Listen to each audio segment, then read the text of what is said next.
The night before my wedding, I was drunk and I spent the wildest night with my fiancé Nick.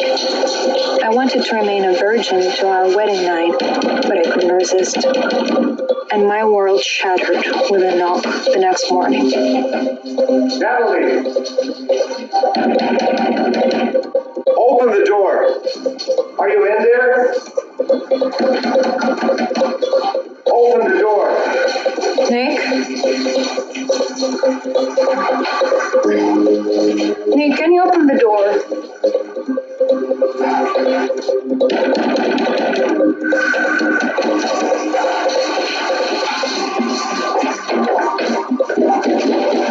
Natalie!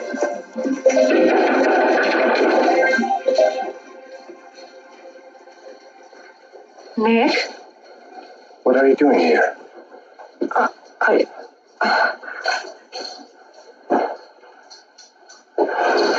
What number is this?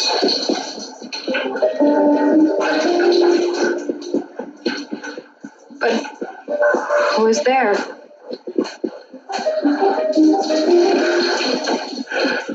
You damn traitor. Nick! Nick! Today I was supposed to marry Nick. Yesterday, after celebrating my bachelorette party, I went back to my room and fell asleep fast. Or was it my room?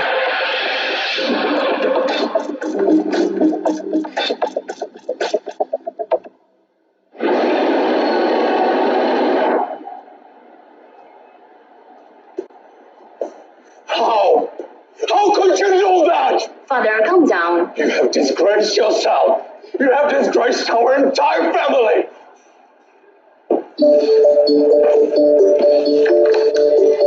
But please, it's not my fault. How can you say that? You cheated on your fiancé the day before your wedding. Don't you dare say it's not your fault. Okay. And how did I raise you to think that? Stop it. Cheryl, don't interrupt your father. He's right. I always knew that Natalie wouldn't grow up to be a decent person. My stepmother, Rosemary, she's never liked me ever since I was a kid. So that day, she was very happy to finally tell me how she felt. Why did you do it? Was that man really better than me? No! No, Nick, of course not! I don't even know who this man was. I just was really drunk. And when I got into the room, I thought it was you. What a lot of crap.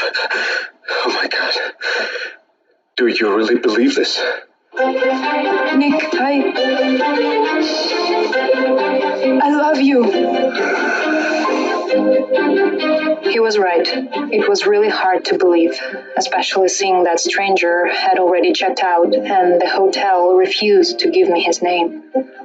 There was no way to find out what really happened. I couldn't prove anything. Nick, I need you. No, you don't. There will be no wedding.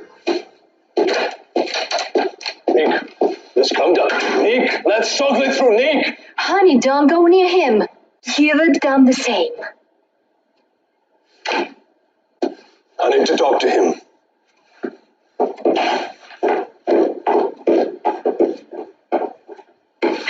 Cheryl.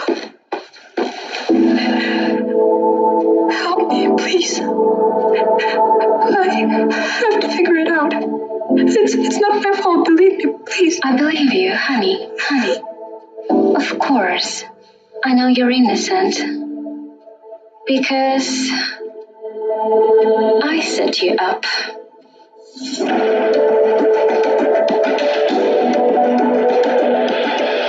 I remember that while I was sleeping, a man came into the room. I was absolutely sure it was Nick. I gave myself to him without question. But what was the video that my stepsister had? Wait. What did you say? Is that a joke? No, sir. According to the security cameras, you were at the bar last night getting drunk, and some girl, she put something in your wine. Look, you see that? Yeah. And then she tempted you to meet her that evening, but half an hour later, instead of her, some other girl came to your room.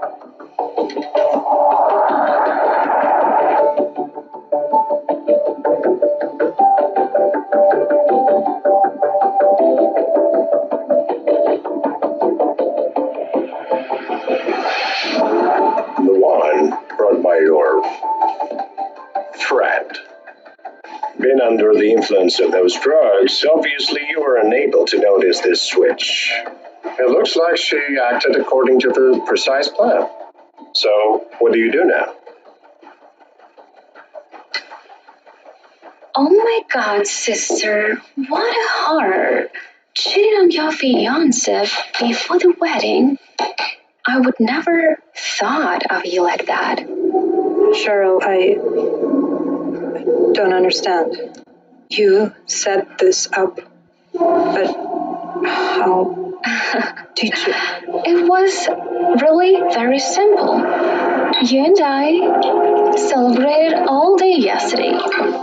And while you were looking away, I just slept sleeping pills into your drink. And then I took you to someone else's room, telling you that Nick was waiting for you. You didn't think for a second it wasn't him.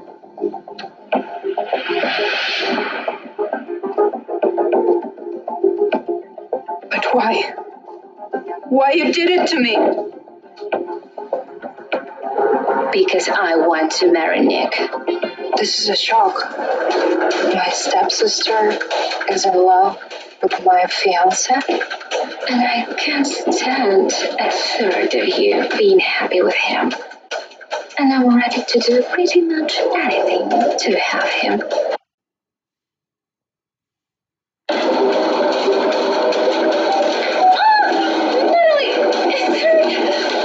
Girls, what's going on here? Natalie, you crazy! Let her go! It was her! She got me up! She! How dare you accuse my daughter of anything? You're just as wild as your mother was. But she embarrassed everything! It was her! Wait, no. How could you? We're sisters! Tom, do you hear what your daughter's saying?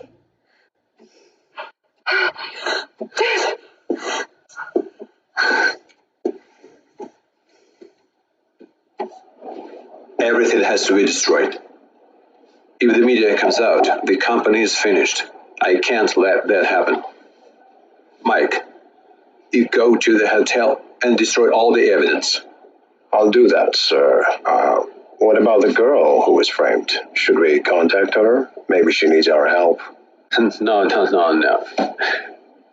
Don't think about her. She'll be fine. I hope we'll never meet again. From now on, she's no longer my daughter. What? Dad, what? What do you mean? You've disappointed me twice today. You're no longer worthy of this family. Pack your things and get out.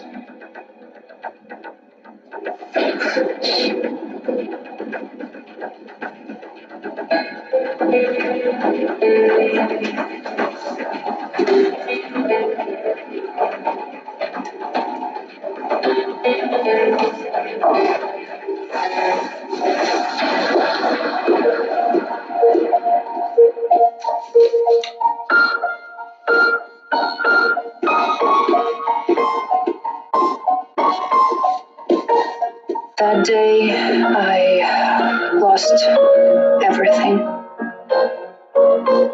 They kicked me out of the house and forced me to leave the country.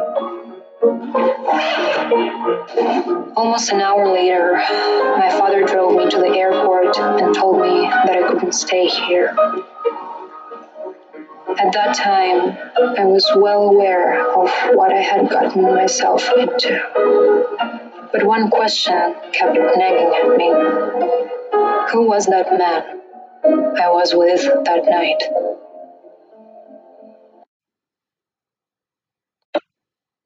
Nine years have passed since everything happened. From the moment my family kicked me out until now, we haven't spoken to each other. But yesterday morning, my father called me and said I had to come back. He didn't give me a reason, he just said it was urgent, and that's why I'm here. I came to buy plane tickets, one for myself and the other. Mom, hurry up! It will leave without us! So what? What are we going to do? We'll walk. It's only a couple of kilometers. It's very good for us. I realized I was pregnant with Liam after I left the country. And although I was all alone, I decided to keep him. In his short life, he had never known who his real father was. It seemed like it was time to change that. Here you go. You'll be flying to first class. Come on, I'm sorry. Are you serious? Is this an airplane or a kindergarten? I'm sorry, what? I don't buy expensive tickets to listen to children screaming. Mike, take the tickets away from her, please. What? I'm so sorry, but my child is adult and he isn't allowed. 6 or 7 years old. Excellent! I'm 8! It doesn't matter. You're allowed. I'm sorry, mind your tone with my child. Do you see the absurdity of the situation? At that moment, neither he nor I recognized each other at all, even though we had spent the night together 9 years ago. Please tell me, you have other flights leaving today? Just a moment, sir. Let me please find out. You're so kind. But knowing this one fact about our night, it becomes 100% clear that this man who is now telling off my son is his real father. Daddy!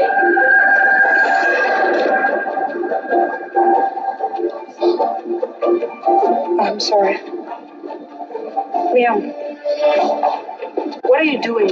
It's not funny making jokes about this. But it's true. Look at his arm. He has a scar, the same as mine.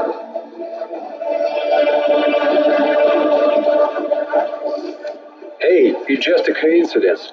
Don't get too excited about it. Why did you leave me and my mom? Liam, it's enough. It's not nice to behave like this. Oh, no. Go ahead. Act for me, actress. Do you know how many women send to me their child and ask to call me daddy? You want my money? Yeah? I didn't send anyone to you. I'm really sorry, but now you're fantasizing. Was it your idea? I'm so sorry for that. Hey, why don't you give him a proper family, Mother of the Year?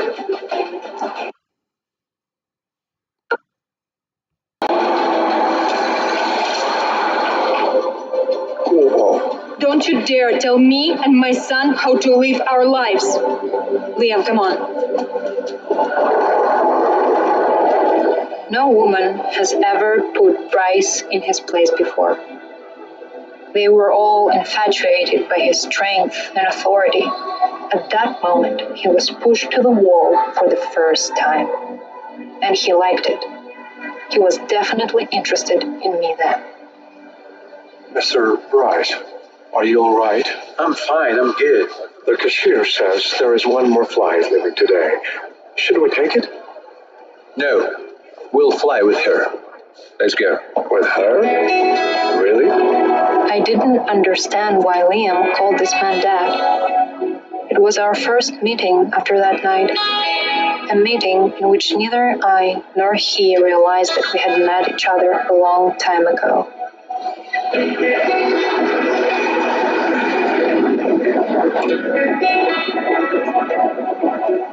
But a few hours later, none of this mattered. I finally returned to my hometown where a meeting with my family was waiting for me.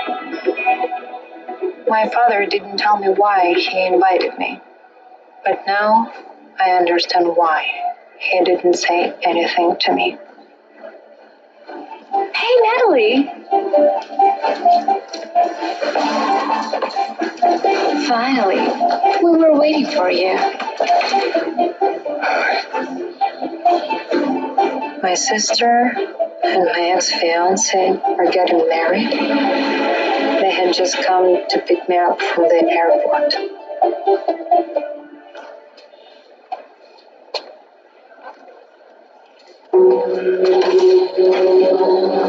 Mister, you forgot your wallet.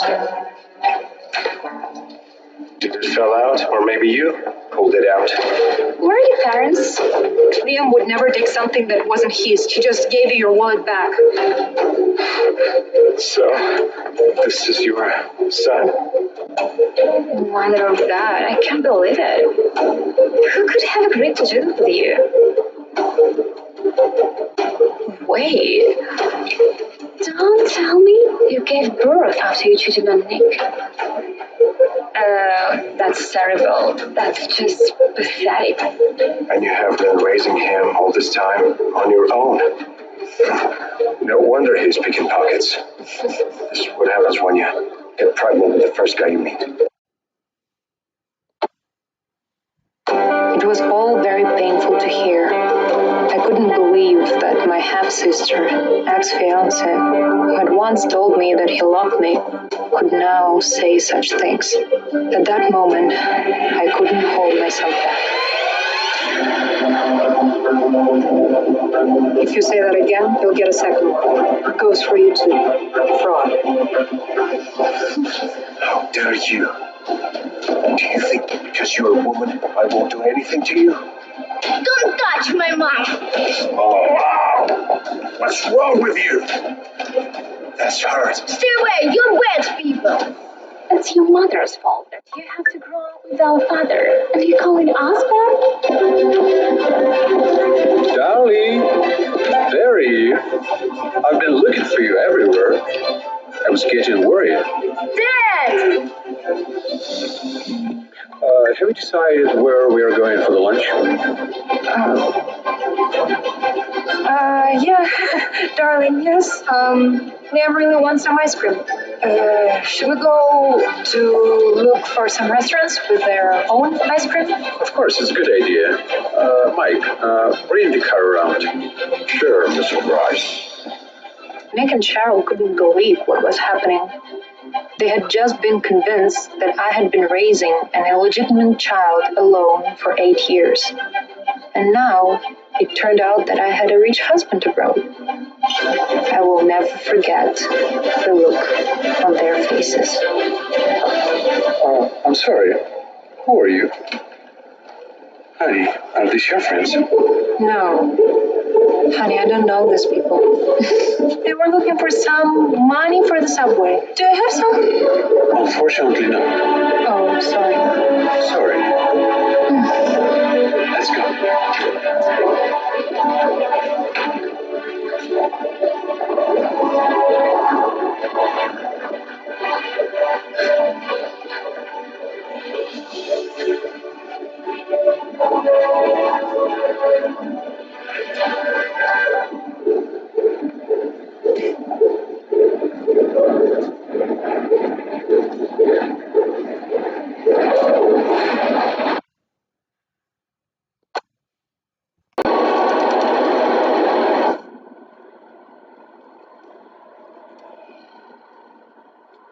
Thanks for your help.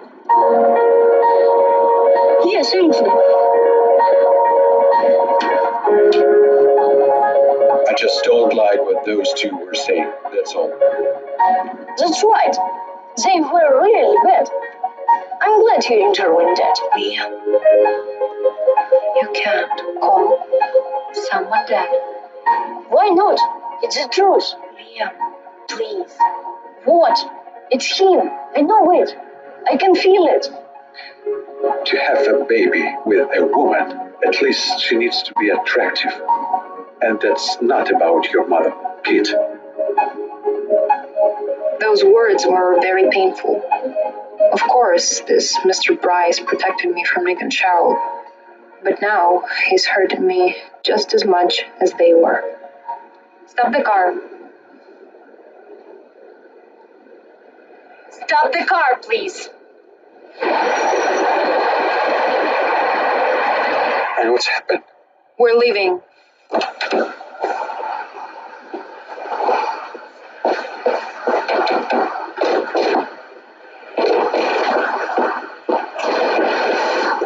What's wrong? Are you mad at me? What are you doing? It's for the taxi. Thank you for your help. I hope I never see you again. Thank you.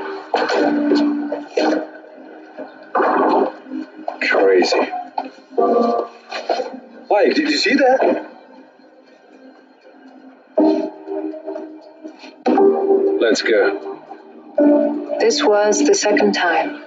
The second time in Bryce's entire life that a woman has put him in his place. And both times, it was me. When we got out of Bryce's car, we didn't go to my father's mansion.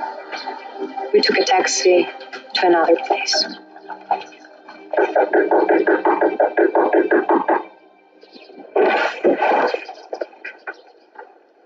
Natalie, Granny, if it's you. I missed you so much. How much suffering have you endured while you've been away? Hello, I'm Liam. Hello.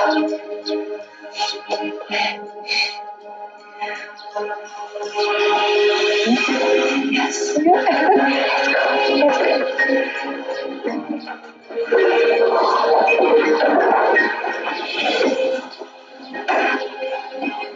Of course, my grandmother was happy to see me. She was just infatuated with Liam. She fell in love with him at first sight. A woman of her experience knew what to ask a person and what not to ask. That's why she didn't ask me where my son came from. I was happy to come back to the place where I spent my childhood. I felt good here, and nothing could destroy this idyllic feeling. Nothing except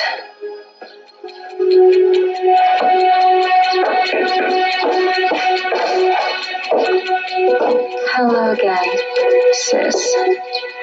I knew this was the place to look for you. I don't think we have anything else to talk about. Please, don't bother me, okay? Wait. We didn't really want to come here. Yeah, Daddy asked us to come. He wants to see you right away. Your choice.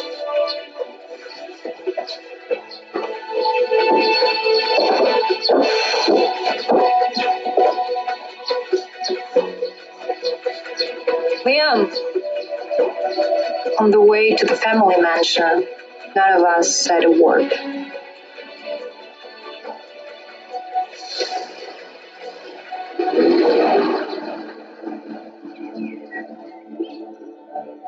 And the house seemed to be the same as it was 9 years ago. But the people in it had changed. I couldn't look into their eyes anymore. Honey, I want some drink. Oh, Natalie, you're back. How was the flight? Are you hungry? I know you don't like me, so you shouldn't act like you do. Is that a way to talk to him, Ma?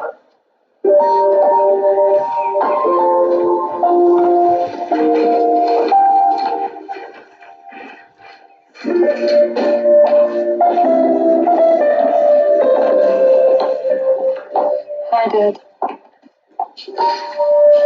I've sent you out of the country to think about your behavior. understand. You brought some strange kid here. Hello, I'm Leah.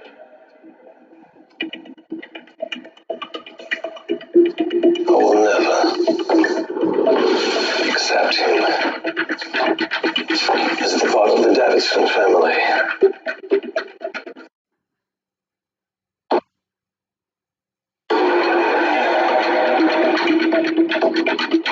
Daddy, don't be so angry. This child, it's not his fault. Besides, he's your grandson. Don't you dare call him that.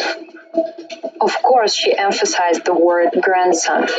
She knew that would make my father even angrier. When they kicked me out, I was so poor that I hardly ate anything. And even then, none of them called me once. And now, they want to reject the only person who cares about me. Liam is my son, and I don't care if you accept him or not. I only came back here for the engagement party, and I'll be leaving as soon as it's over.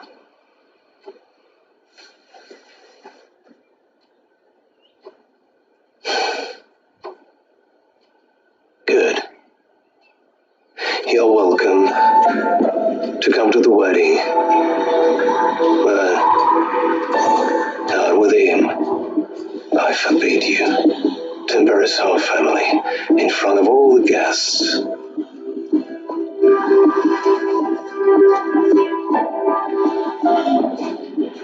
Okay?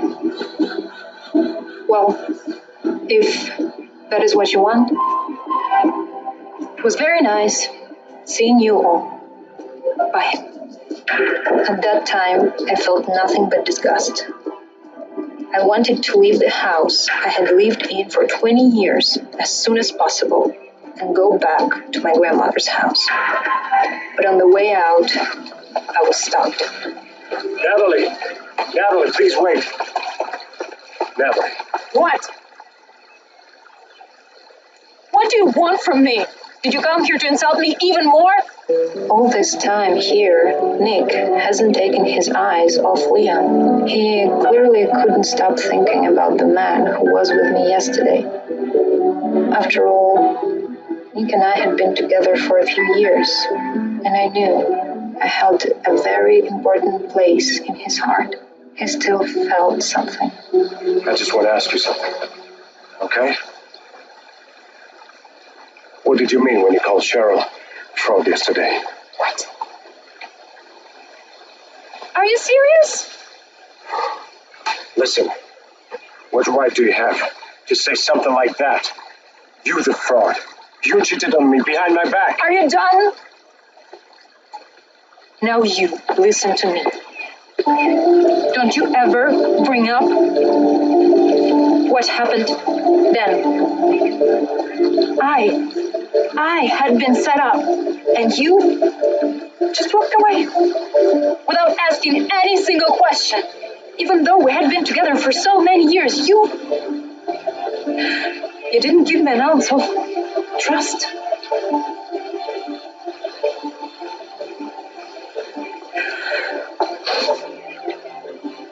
So stay with your Cheryl now. You both deserve each other. Wait, please. Please tell me. Please look at me. What do you mean you were set up? Natalie, what do you mean you were set up? Cheryl, who was hiding nearby and listening to their conversation, couldn't hold back anymore. She quickly walked over to them, grabbed Nick's waist, and said coquettishly, "Nick, why did you come out here? Why don't you come back with me?"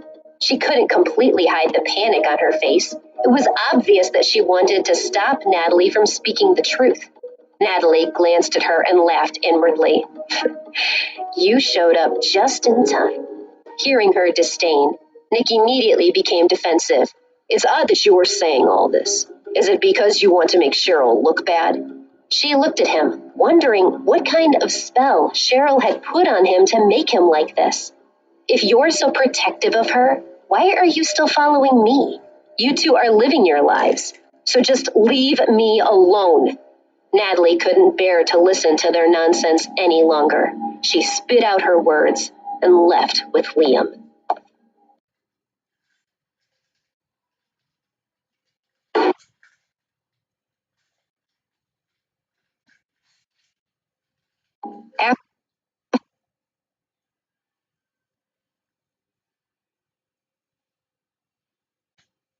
After the heated exchange, Natalie did not have any contact with her family for almost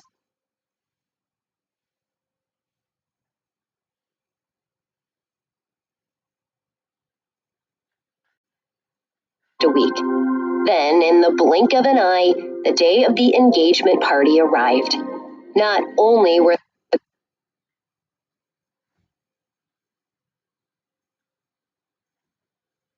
they celebrating the couple, but also the joining of the Davidson and Barnard families. They were two powerful families in Seattle, and so a lot of well-known political and business figures were coming. Tom stood at the door of the party hall to greet the guests. Seeing that it was nearly time, he called Nick over to talk to him.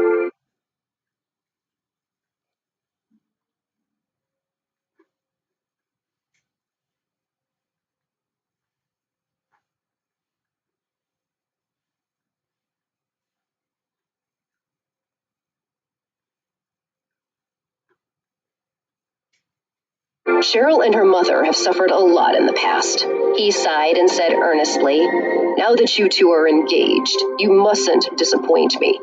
If you treat her badly, I won't let you off easily." Nick nodded his head seriously. "Don't worry, I'll take good care of her and never upset her, not in the slightest." Satisfied, Tom patted his shoulder. But then, as if he had just thought of something, he turned around and looked toward the door. "That woman will be coming today, right?" "Of course. I hope she doesn't cause any trouble." A trace of annoyance immediately surfaced on his face. "It was difficult for us to get Mr. Walker to attend, so we can't let anything go wrong. You have to ensure that everything goes off without a hitch." Mr. Walker was a very powerful man, and most of the people from the business community attending today were keen to meet him. If they could take advantage of this opportunity to get even a tiny bit closer to him, the Davidsons and the Barnards would be in a much better position in the future. While the two of them were talking, Cheryl finished dressing and walked leisurely down the stairs. She was wearing a long, plain, champagne-colored dress that made her skin appear as white as freshly fallen snow, and her curly brown hair was pulled into a bun at the side, revealing her long white neck. Her appearance caused quite a stir. All the guests nodded their heads in praise of her beauty. Cheryl was overjoyed, and she walked up to Nick and hooked her arm through his. Tom watched the two of them and sighed with emotion. "I'm handing my precious daughter over to you. You must look after her for me." Nick stretched out his hand and took hold of Cheryl's. He smiled at her, and then turned back to Tom and solemnly promised, "I will live up to your expectations." When the nearby guests saw this, they were filled with praise. "Oh, they are such a wonderful couple, a talented man and a talented woman. It makes me so happy." Just then, someone raised their voice. "Don't you have another daughter, Tom? How come I haven't seen her for a while? If I remember correctly, this man was her fiancé once, right?" The words were like a bomb. The entire hall erupted into commotion. Those who knew the story lowered their voices and said, "How could she ever have had the nerve to show her face? I heard she did something so shameful that they secretly sent her abroad. I don't even know whether she's back or not."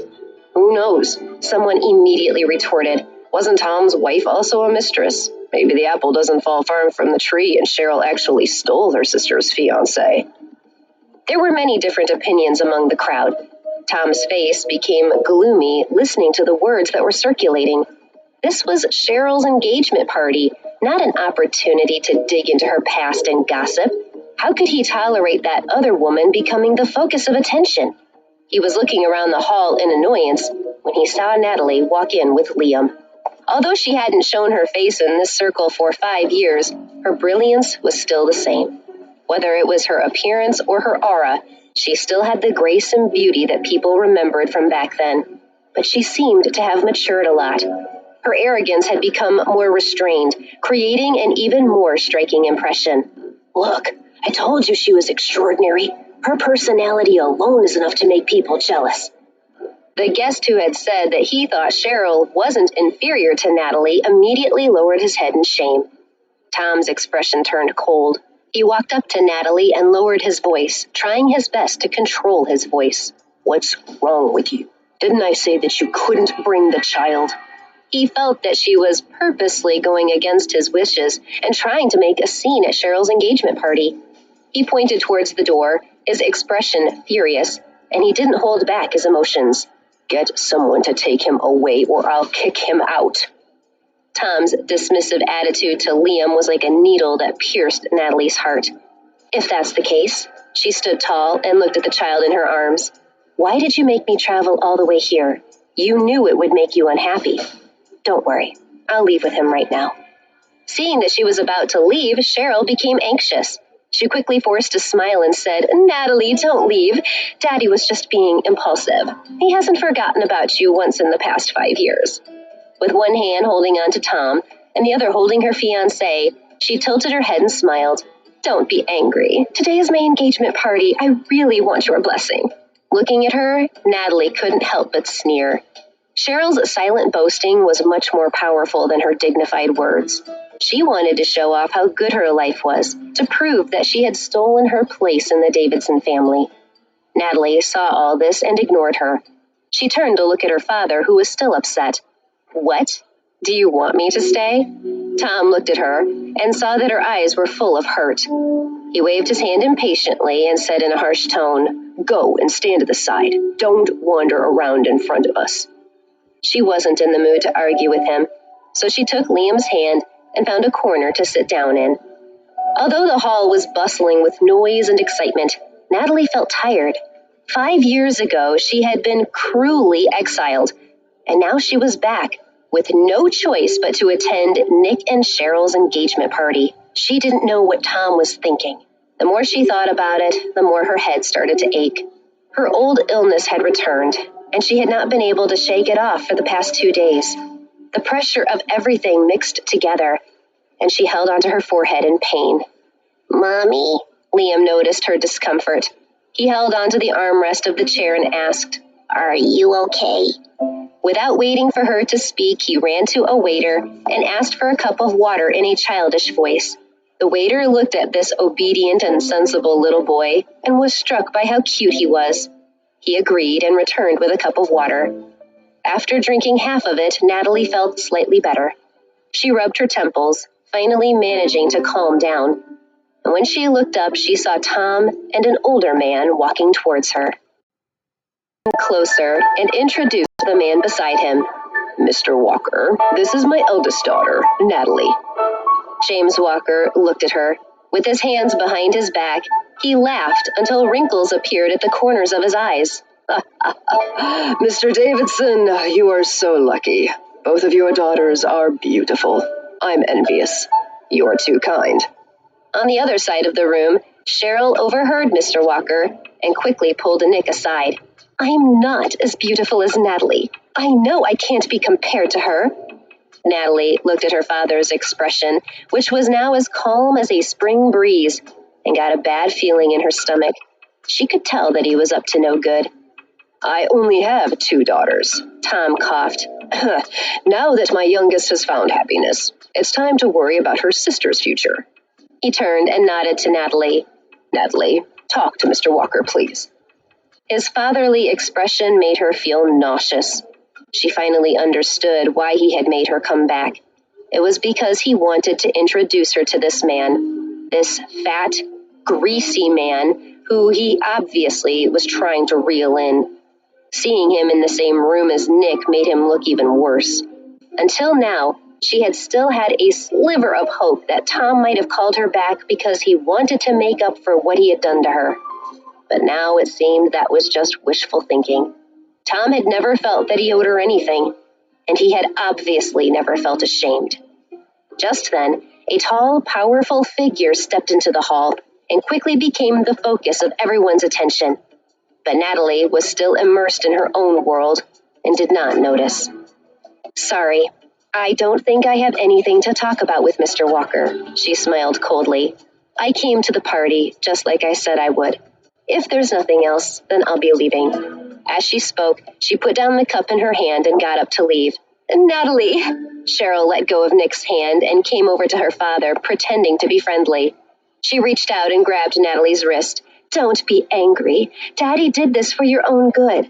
All these years he's been worrying about your future." She almost managed to squeeze a tear from the corner of her eye.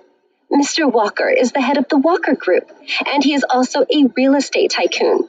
If you stay with him, you'll definitely live a life of luxury and ease." She said a lot of things, but Natalie remained unmoved. She raised her hand to shake off her sister's words with a frown. "You make him sound like a catch. Why don't you marry him?" "What are you saying?" Cheryl immediately bit her lip. "I already have Nick. How could I marry anyone else?" "Natalie," Tom snapped when he heard. "How can you say that?" Her stepmother, Rosemary, had come over and was frowning as well. With an expression filled with heartache, she said, "Cheryl respects you so much, and you speak to her like this." "Respect?" She felt like laughing. "You use words like that to deceive ignorant people, not me. Don't expect me to play along with it. Don't insult me." They were so absorbed in their conversation that none of them noticed that behind them, a tall figure had raised his head and caught sight of her. "Mr. Walker, you don't know the whole story." Natalie crossed her arms and turned to look at him. "Although I am the eldest daughter of this family, I've been exiled abroad for 5 years. My status in this family is somewhere below the maids. You won't get even the slightest benefit from me, so you might as well choose my younger sister. She's been spoiled and doted on all her life, unlike me.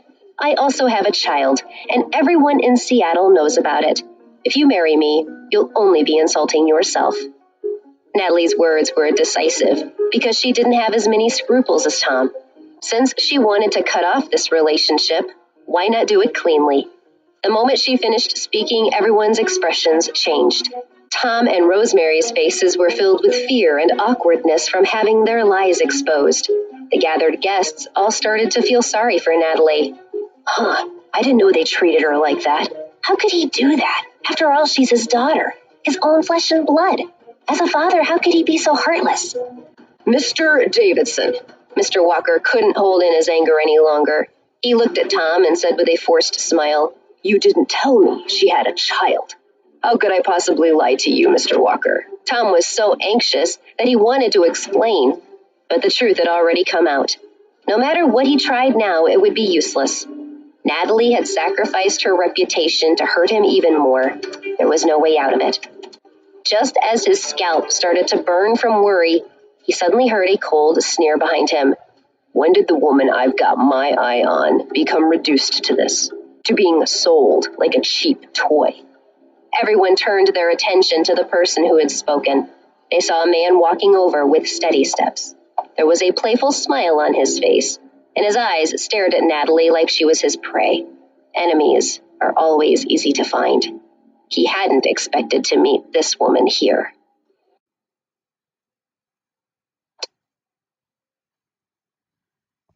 When Natalie saw him, she was so shocked that her lips parted slightly, and she didn't know what to say.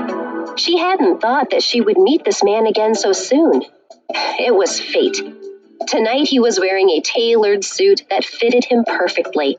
His stature was tall and straight, and his entire body emitted an indescribable aura that filled those around him with awe. While everyone was whispering and trying to guess who he was, Mr. Walker's face changed dramatically. He rushed forward and shouted, "Mr. Clare, I never expected to meet you here." Tom couldn't believe his ears. So this was Bryce Clare. The man who had control of the city's economy and who could shake up financial circles with the snap of his fingers. He hadn't expected him to be so young. Cheryl pulled Nick aside with an ugly expression on her face. She said in a low voice, "What's going on? Isn't that the man who picked Natalie up at the airport the other day?" As soon as she said it, as if trying to prove her right, Liam, who had been standing in the corner, excitedly ran over to Bryce and hugged his calves. "Daddy, you're here!" he shouted. Natalie was so embarrassed that she wanted to cover her face and run away. The argument in the car that day was still vivid in her mind. She didn't want to owe this man anything. "Daddy?" Tom felt like he had been struck by lightning when he heard this. He stood there in a daze, then turned around and asked Natalie, "Is he Bryce Clare's son?" She didn't know how to answer, so she just pursed her lips slightly and turned to look at Bryce. Bryce bent down without hesitation and hugged Liam. Then he caressed Natalie's face and laughed softly. "Didn't you say we would come here together? How come you left without waiting for me?" The fingers that touched her cheek burned like fire. Her face flushed red as she tried to turn away. For a moment, she was unable to say a word. Bryce didn't care about her reaction. He just glanced at Mr. Walker, who was no longer calm. He was frightened by the man's gaze and quickly apologized. "I didn't know Miss Davidson was with you. I'll leave." Mr. Walker spoke quickly, and then without waiting for Tom to say anything, turned and left the hall. Tom could only stand there helpless. He railed against Natalie in his heart. How could she hide her relationship with Bryce from her family? He was about to say something, but Bryce interrupted him. Holding the child in one hand and Natalie's shoulder in the other, he said, "Come on, let's go sit over there for a while." With that, he left Tom and took the other two with him. When they reached a quiet corner where nobody was paying attention to them, Natalie finally broke free from his arm. She retreated half a step and asked doubtfully, "Why did you help me?" "Of course I didn't want to help you," Bryce sneered. He grabbed her wrist and whispered into her ear, "You're an ungrateful little thing. I'm here to get even." When he spoke, he intentionally leaned in very close to her ear, his breathing heavy. She knew that he was talking about the $100 she had thrown at him, and she felt uncomfortable and backed away slightly. She hadn't expected this man to hold a grudge, so just helping her required him to settle the score. After a while, she reached for Liam and snatched him back. She pulled him away from Bryce and looked at him cautiously. Seeing her black eyes looking at the boy like she had to protect him, Bryce couldn't help but laugh. He leaned in again and whispered into her ear, "Don't be nervous. People I want never get away. Just be good and wait for me here." After he said this, he turned and walked away, leaving her with the child in her arms and her heart beating erratically. Her cheeks burned. She hadn't felt like this in years. Liam looked at Bryce's departing back and whispered, "Where is Daddy going?" Natalie touched his head.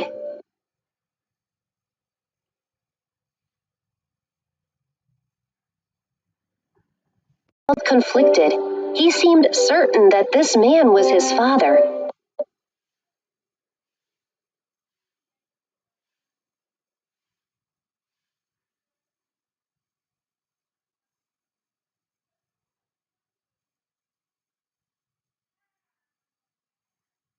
What she said, she couldn't change his mind. She smiled helplessly and was about to remind him again that that wasn't his dad. But when she raised her head, she saw Cheryl walking slowly toward her. "What are you doing here?" Her expression immediately darkened, and she spoke with a tone that was not cold, but also could not be described as indifferent. Cheryl immediately played innocent and lightly tugged her arm. "I don't need a reason. I was just afraid that my sister was bored, and so I came over to chat." Why was she suddenly acting so kind? She'd been angry just now, and now she was trying to provoke her. "Natalie, you don't know this, but I actually used to envy you." Seeing that Natalie wasn't paying attention to her, Cheryl pouted and continued sadly, "Ever since I was young, Dad was always with you. while Mom and I lived in that rented apartment. I was really envious of you. I even wanted to snatch Dad and Nick away from you." Natalie found it funny that she spoke as if she had been wronged, but didn't know who was responsible for it. "But you know, big sis," Cheryl choked, and her voice filled with sobs. "Nick was really loyal to you. He only wanted to be with you, which is why I made you hurt me, so that I could get his attention, so that he would care for me. In the first year after you went abroad, he was in turmoil, but by helping him through the most difficult days of his life and letting him see my strengths, he slowly started to develop feelings for me. Have you finished?" Just as Cheryl was getting started, Natalie, who remained expressionless, interrupted her. "I'm not interested in listening to your emotional story, nor do I have time to watch you brag." "Why?" She immediately put on a sad expression and then laughed out loud. "You're not holding yourself back anymore." "Well, it's true. You've always been like this. That's what I like about you most. Otherwise, 5 years ago, you wouldn't have played into my hands like a fool. Do you think you can become a queen bee just by hooking up with Bryce Clare? He doesn't know about your past, does he?" Cheryl had a face full of mischief. She tapped her chin with her finger and casually picked up a glass of wine from a server beside her. If he knew that you still had feelings for your little sister's fiancé, how would he react? She thrust the wine into Natalie's hands and pushed her away with a frown. Then she smirked and threw herself to the ground. With her hair in a mess around her head, she cried, "Sister, you already have Bryce. Why are you still thinking about Nick?"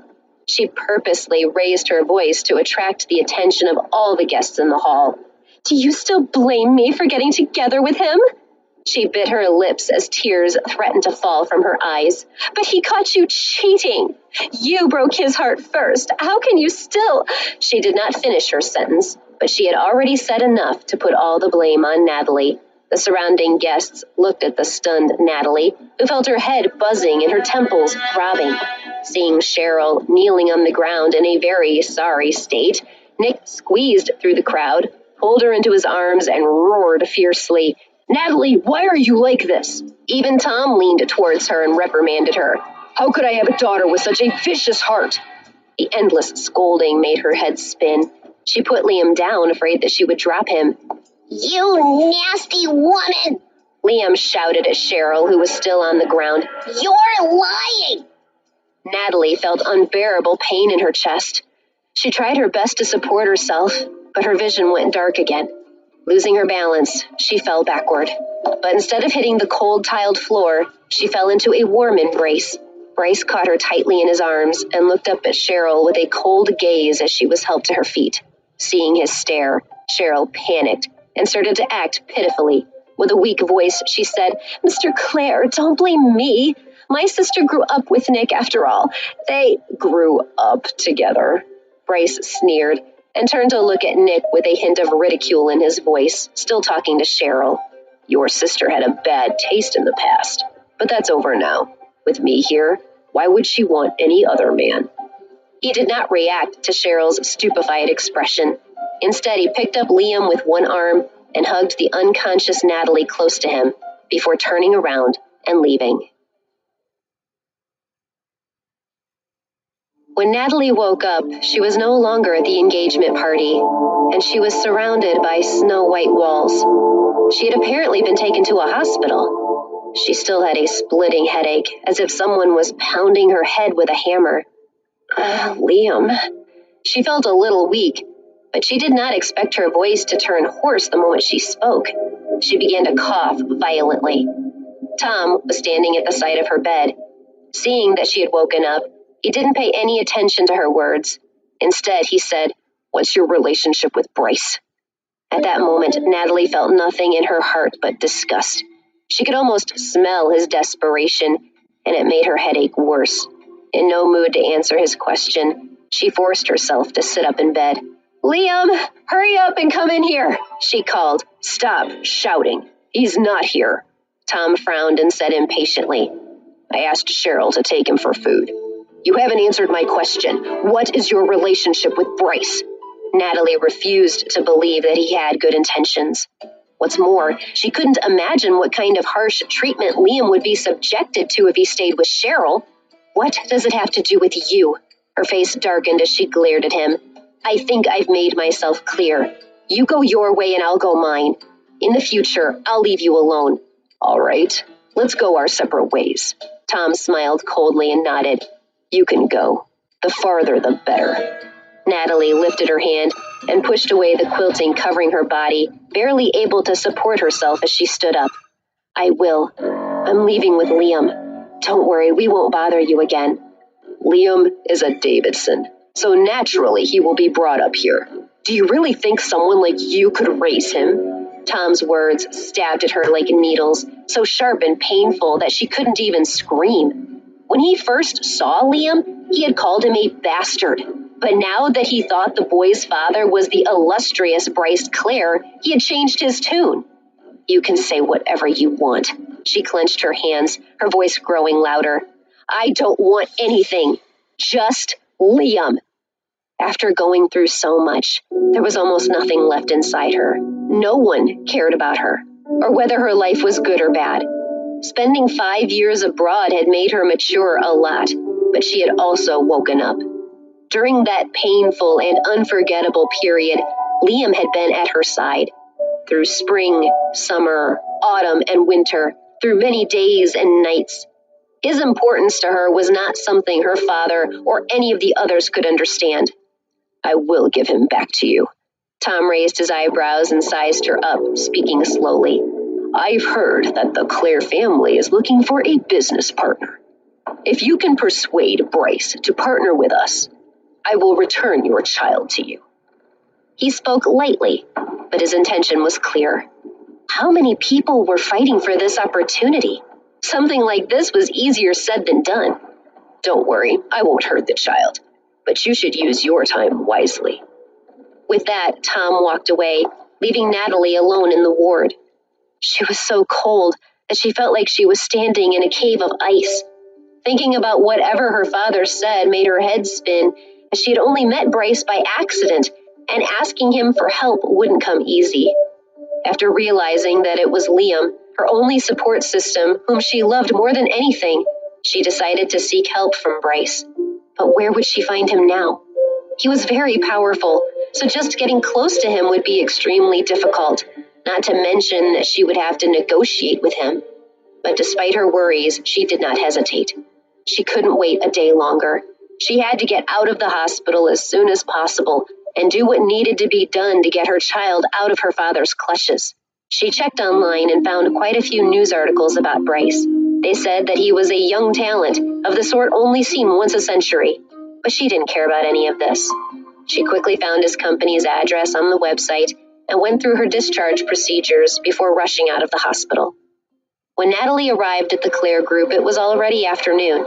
She sighed with emotion as she looked at the tall building in front of her. In the spacious, empty lobby, the tiles were so clean that you could see your reflection in them. Hello. She took 2 steps toward the reception desk and said quickly, I want to see Bryce Clare. The receptionist didn't even look up. She just answered in a cold, expressionless voice, Do you have an appointment? An appointment? How could she have an appointment? She didn't even know the man's cell. The girl at the front desk seemed to have read her thoughts. She didn't wait for a reply before she continued, Sorry, I can't let you in without an appointment. How could she leave now? She was too weak even to stand properly. So she went outside and squatted down in front of the building. It was the height of summer, and the sun almost made her faint. But despite how sick her body was, she gritted her teeth and endured it silently. She waited a full 3 hours, and only when it was close to evening did she finally see Bryce.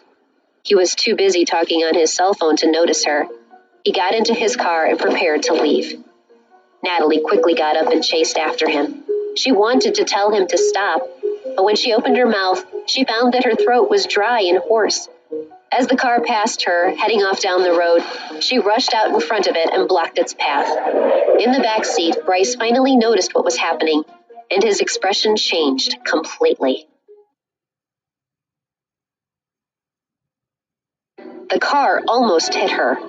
Natalie stared at it with a pale face. The front bumper was barely a fist's width from her knee. If the driver hadn't stopped in time, she would have been sent flying by the impact. Are you crazy? The driver got out of the car and walked over to her angrily. It wasn't that she didn't care about her life.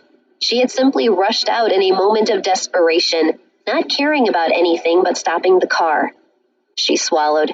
She was still a little frightened, but she forced a smile and apologized. I'm sorry. I didn't do it on purpose. She looked into the back of the car, but she couldn't see Bryce's face. So she turned back to the driver and said sincerely, I want to talk to Bryce Clare. You're looking for Mr. Clare. The driver frowned awkwardly. Yes. Would you mind telling him? Natalie looked at him pleadingly. The driver was in a difficult situation. He knew his boss's temperament and that he definitely wouldn't want to meet this woman. But when he thought of her reckless actions, his heart softened. Wait a moment. Let me ask. Natalie immediately broke into a wide smile. Thank you. The driver glanced at her, then turned around and walked to the rear door. The window slowly lowered, revealing Bryce's extraordinarily handsome face. What's going on? There was a hint of displeasure in the deep voice. The driver respectfully lowered his head. This lady says she wants to talk to you. Bryce's eyelid twitched. He looked at Natalie, who was standing in front of the car with an indifferent gaze. He frowned slightly and lowered his head to look at his watch. A client was waiting to see him. It was too late to talk to her. Tell her I'm busy. The window slowly rose. Sorry, Mr. Clare is busy. The driver passed on Bryce's message and got back into the car. Busy? Natalie frowned. No, she had to talk to him. Who else could save her child? The sound of the car starting rang in her ears. Without thinking, she blocked it again, shouting to the man inside, Mr. Clare, please give me 5 minutes. I'll leave right after, I promise. Mr. Clare, what should we do? Bryce frowned as he looked at the anxious woman. A hint of displeasure surfaced in his eyes. Oh, she was truly a difficult woman. Noticing that he was upset, the driver quickly said, I'll send her away. But just as he was about to open the door, a low voice came from behind him. Let her in. Bryce narrowed his eyes at Natalie. He wanted to see what she was really up to. The driver was stunned, but he quickly got out of the car to tell her. When Natalie heard his words, she looked up, and without meaning to, met Bryce's deep gaze. Her heart skipped a beat as she lowered her head and quickly got into the car. The moment she got in, she started talking. Mr. Clare, I need your help. My dad has taken Liam and is hiding him from me. I need your help to get him back. Bryce raised his eyebrows. She really was rude, asking him to help her the moment she opened her mouth. He couldn't help but feel annoyed. He said with disdain, Why should I? He had only helped her before for the sake of the child. Did she really think he was being kind? She choked, not knowing how to answer. She knew her request was unreasonable, but she was also at her wit's end.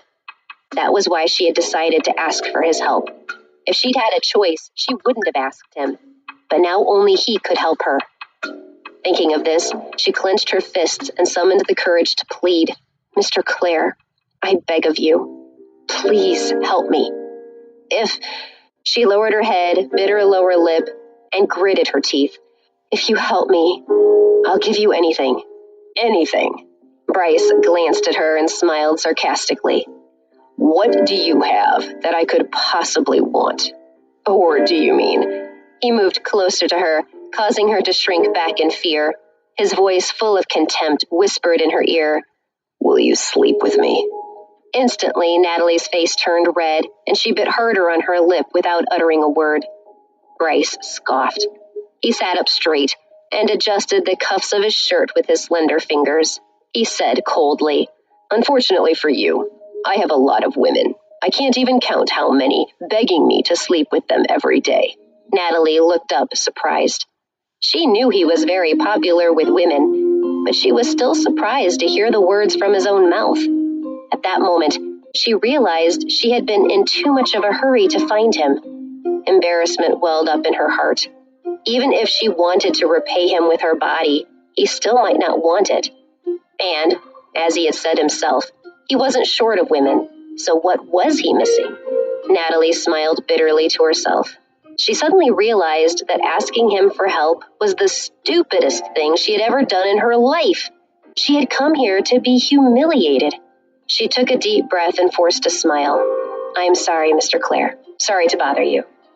With that, she hurriedly opened the car door and got out. She felt dizzy. The sun was shining down on her, and now that she was outside, she couldn't help but frown. Bryce turned, and his calm gaze landed on her. In the sunlight, her face was very pale, as white as a sheet. She looked especially frail and beautiful. Something flashed across his heart, but he ignored it, and instead looked away and ordered the driver to go. Natalie watched Bryce's car leave. Even though the sun was shining brightly, she could not suppress the chill that crept up slowly from the bottom of her heart. If he wasn't willing to help her, then who could she ask? She hugged her arms and stood there, blank. After a while of this blankness, she took a cab and went to her house. She had only just returned home. She didn't have any friends. She was on her own. There was no one who would help her. Her father was determined to use her and Liam to get a partnership with the Clare family. How could he call himself a good father? She felt both angry and resentful when she thought about this. But she narrowed her eyes and clenched her fists tightly. No matter what, she had to get Liam back. If something were to happen to him, she would never forgive them.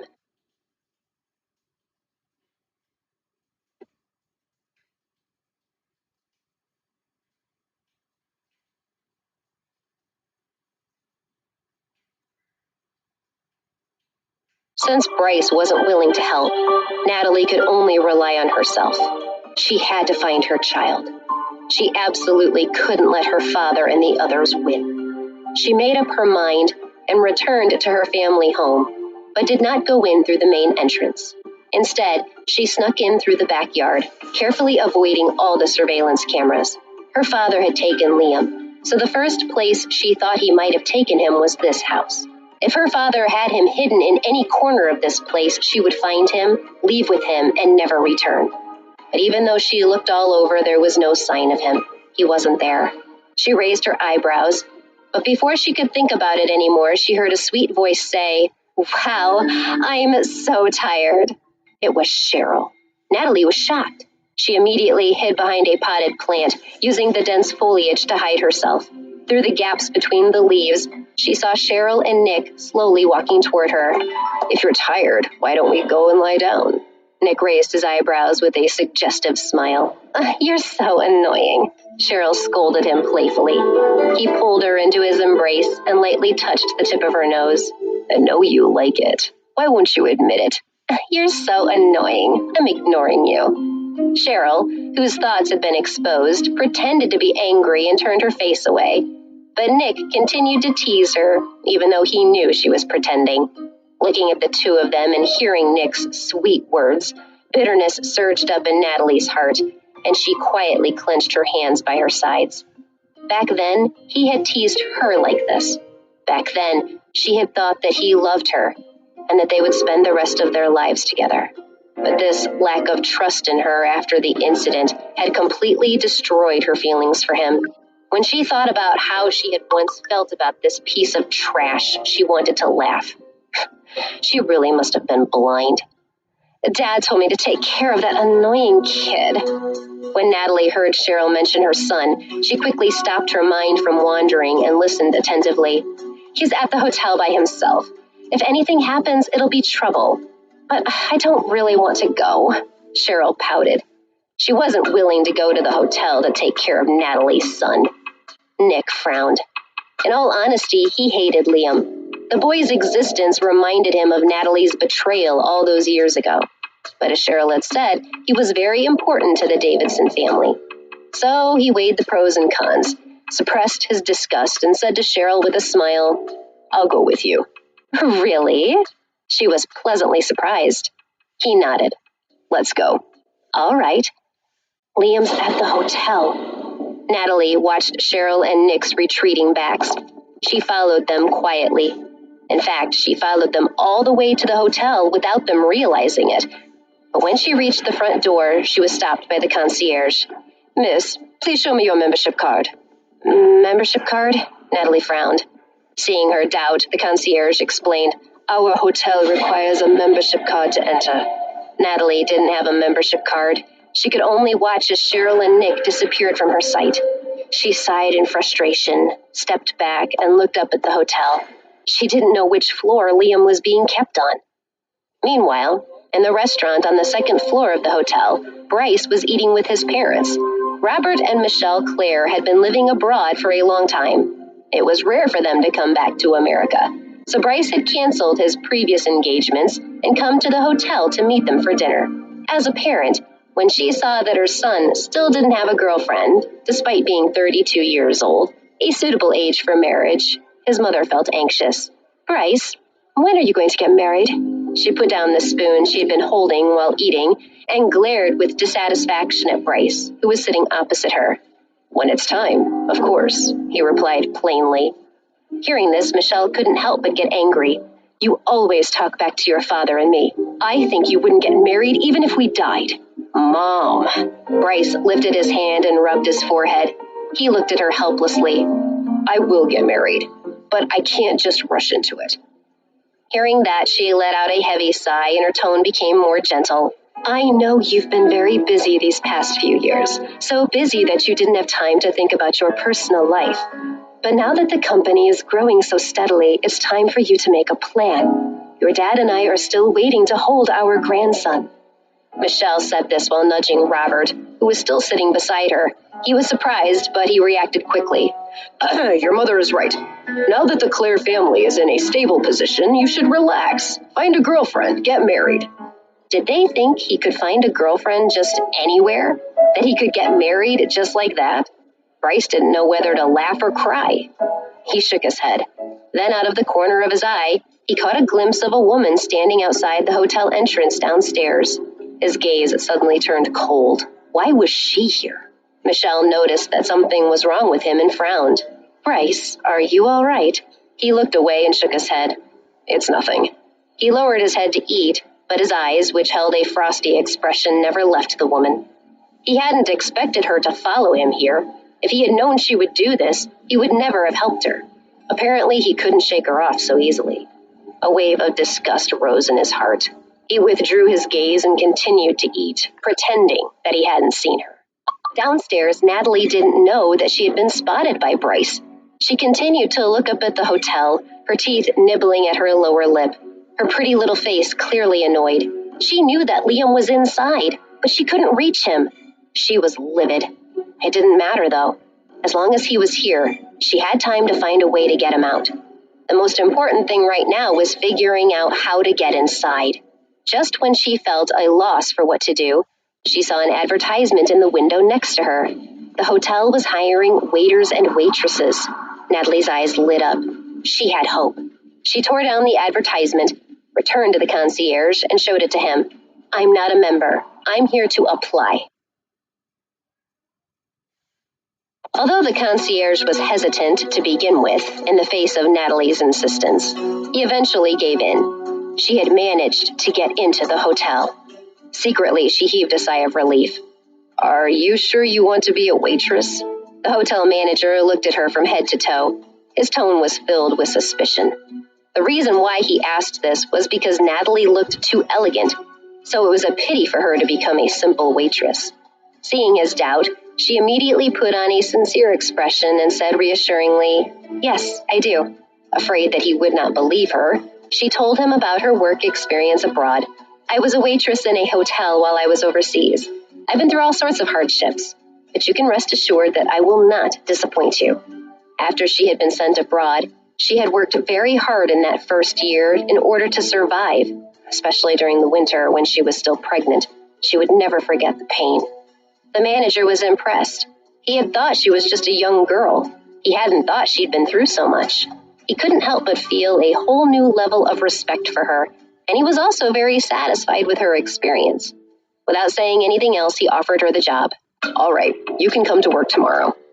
Natalie almost cheered, but instead, she coughed lightly to cover her excitement and thanked him over and over again. Work hard. There's a lot of room for promotion here. He patted her shoulder. Thank you. She looked around and asked tentatively, Can I look around the hotel today? He looked at her doubtfully. I want to familiarize myself with the place first, so I can get to work faster when I come back tomorrow, she explained with a smile. When the manager heard her reasoning, he liked her even more. It was very rare for an employee to be so enthusiastic about their work. All right, I'll find someone to show you around. He immediately called for a girl around Natalie's age. Susan, this is our new waitress. Show her around and help her get familiar with the hotel. Understood, sir. Susan smiled sweetly at Natalie, who quickly returned the smile. Natalie started thinking about ways to save her child. Natalie, the manager said. Natalie was stunned for a moment before she realized that he was talking to her. Yes, sir. The people staying on the top floor of this hotel are rich and powerful. You can't afford to offend them, so you must be careful. Yes, sir. Natalie and Susan answered in unison. Then they looked at each other and smiled. After giving his instructions, the manager told Susan to find a set of work clothes for Natalie. When she started work properly tomorrow, he would order another set for her. When she had finished changing into her work clothes, Susan showed Natalie around the hotel, floor by floor. She was a very passionate and cheerful girl. On every floor they went to, she explained about it in great detail. She was very eager to tell Natalie everything she knew. The top floor of the hotel is the presidential suite, and the rest are business suites. The hotel is also equipped with swimming pools, bars, and other entertainment facilities. While Susan talked enthusiastically, Natalie seemed distracted. Her mind was filled with thoughts of how to find the hotel's surveillance room. That way she could find out where Liam was. Seeing that she was a little preoccupied, Susan asked with concern, Natalie, are you all right? Natalie was startled for a moment before she shook her head with a smile. It's nothing.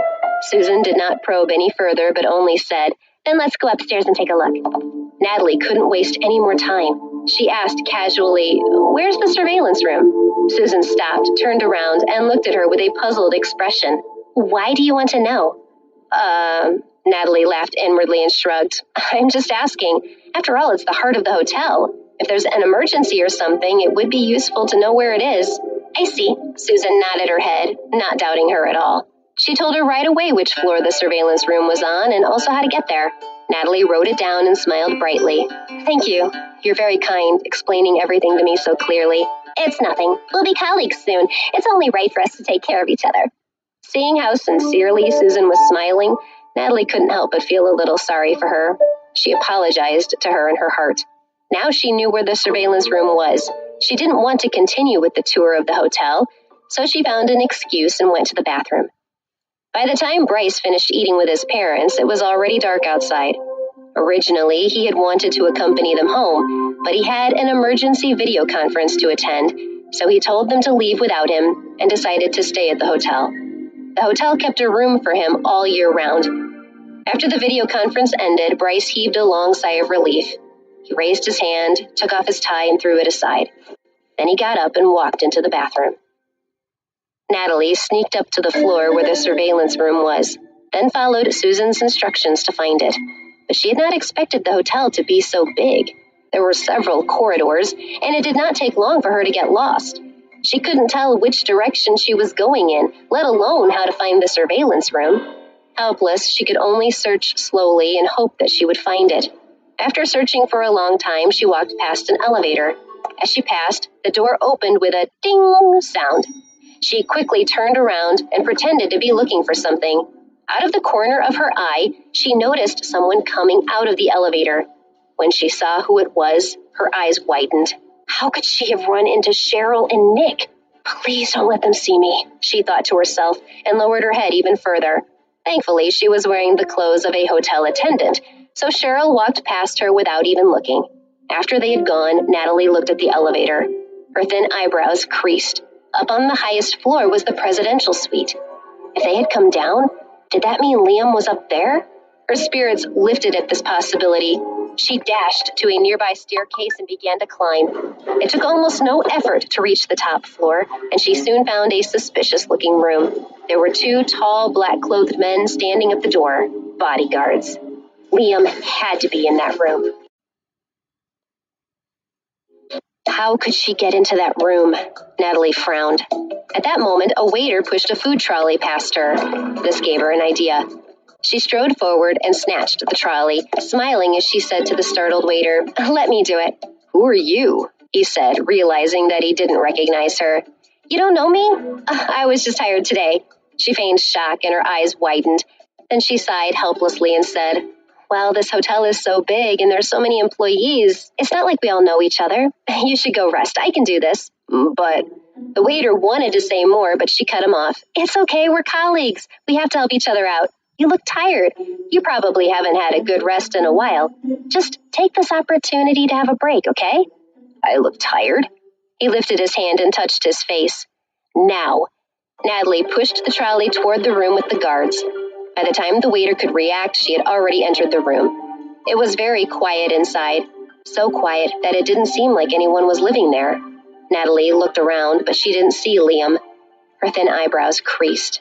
Could she have guessed wrong? Maybe he wasn't here. Suddenly, she heard the sound of water splashing, and she turned to look at the bathroom. The door was frosted glass, and she could vaguely see a tall figure on the other side. Her heart skipped a beat. Oh, this was bad. She was in the wrong room, and there was someone here, in the shower. She had to escape. She turned around to leave, but in her hurry, she didn't pay attention to where she was going, and she bumped into the trolley. Bryce closed his eyes and let the warm water spray over his body. Suddenly, he heard the sound of something crashing to the floor. His eyes opened in shock, and he quickly turned off the shower. Without the sound of the flowing water, the room instantly fell quiet. A faint moan came from outside the bathroom. With a cold expression, he pulled a towel around his waist and strode out. Oh my God! How could she be so unlucky? When Natalie bumped into the trolley, she couldn't react in time and fell backwards onto the floor. Oh, her butt hurt. The pain made her grimace, and she couldn't hold back a groan. Suddenly, a pair of hotel slippers appeared in her line of sight. Natalie sucked in a breath of cold air. She immediately shut her mouth, and her mind raced as she tried to figure out how to explain herself to the guest in this room. But before she could come up with an excuse, a cold voice came crashing down on her from above. "You really don't know how to give up." Why was that voice so familiar? She frowned and slowly raised her head. A handsome, familiar face came into view. Her eyes widened. Oh my God, how could it be him? Bryce looked down at her condescendingly. His black eyes were deep and frightening. An unlucky person will find themselves in all sorts of unfortunate situations. Natalie tilted her head and gritted her teeth. Then she took a deep breath and faced him with a calm smile on her face. What a coincidence. Bryce sneered. Yes, what a coincidence. Natalie got up and stood straight. After considering what she should say, she asked, "If I told you this was an accident, would you believe me?" An accident? Bryce raised his eyebrows and scoffed. His black eyes narrowed as he leaned closer to her. Do you really think I'd believe you? His hair was wet and disheveled. Compared to the serious and detached version of him she had seen during the day, this version was a little more seductive.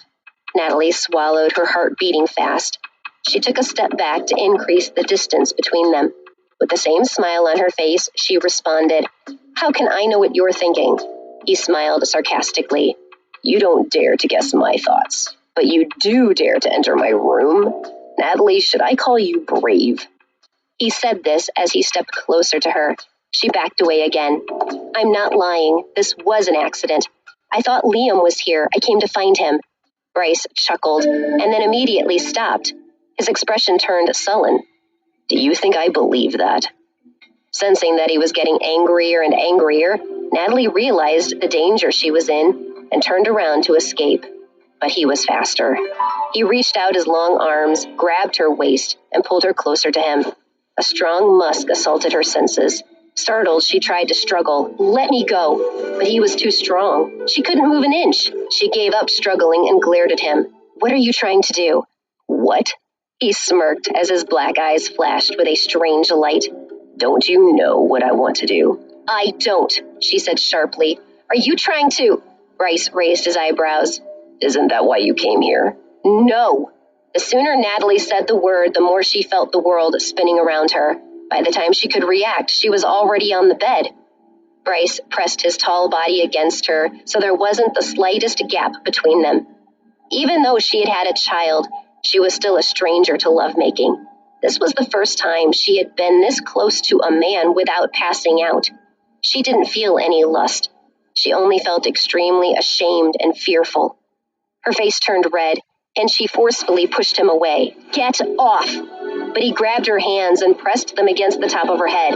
Then he bent down and whispered in her ear, "Since you came, don't go. I'll trade your body for my help." As he spoke, a scorching hot breath gushed onto her neck, causing Natalie's body to stiffen. She felt an unprecedented sense of fear. "Bryce, it's not what you think." Her eyes were red, her voice tinged with tears. He propped himself up and looked at her coldly. With a mocking smile on his lips, he said, "It's too late to say that now.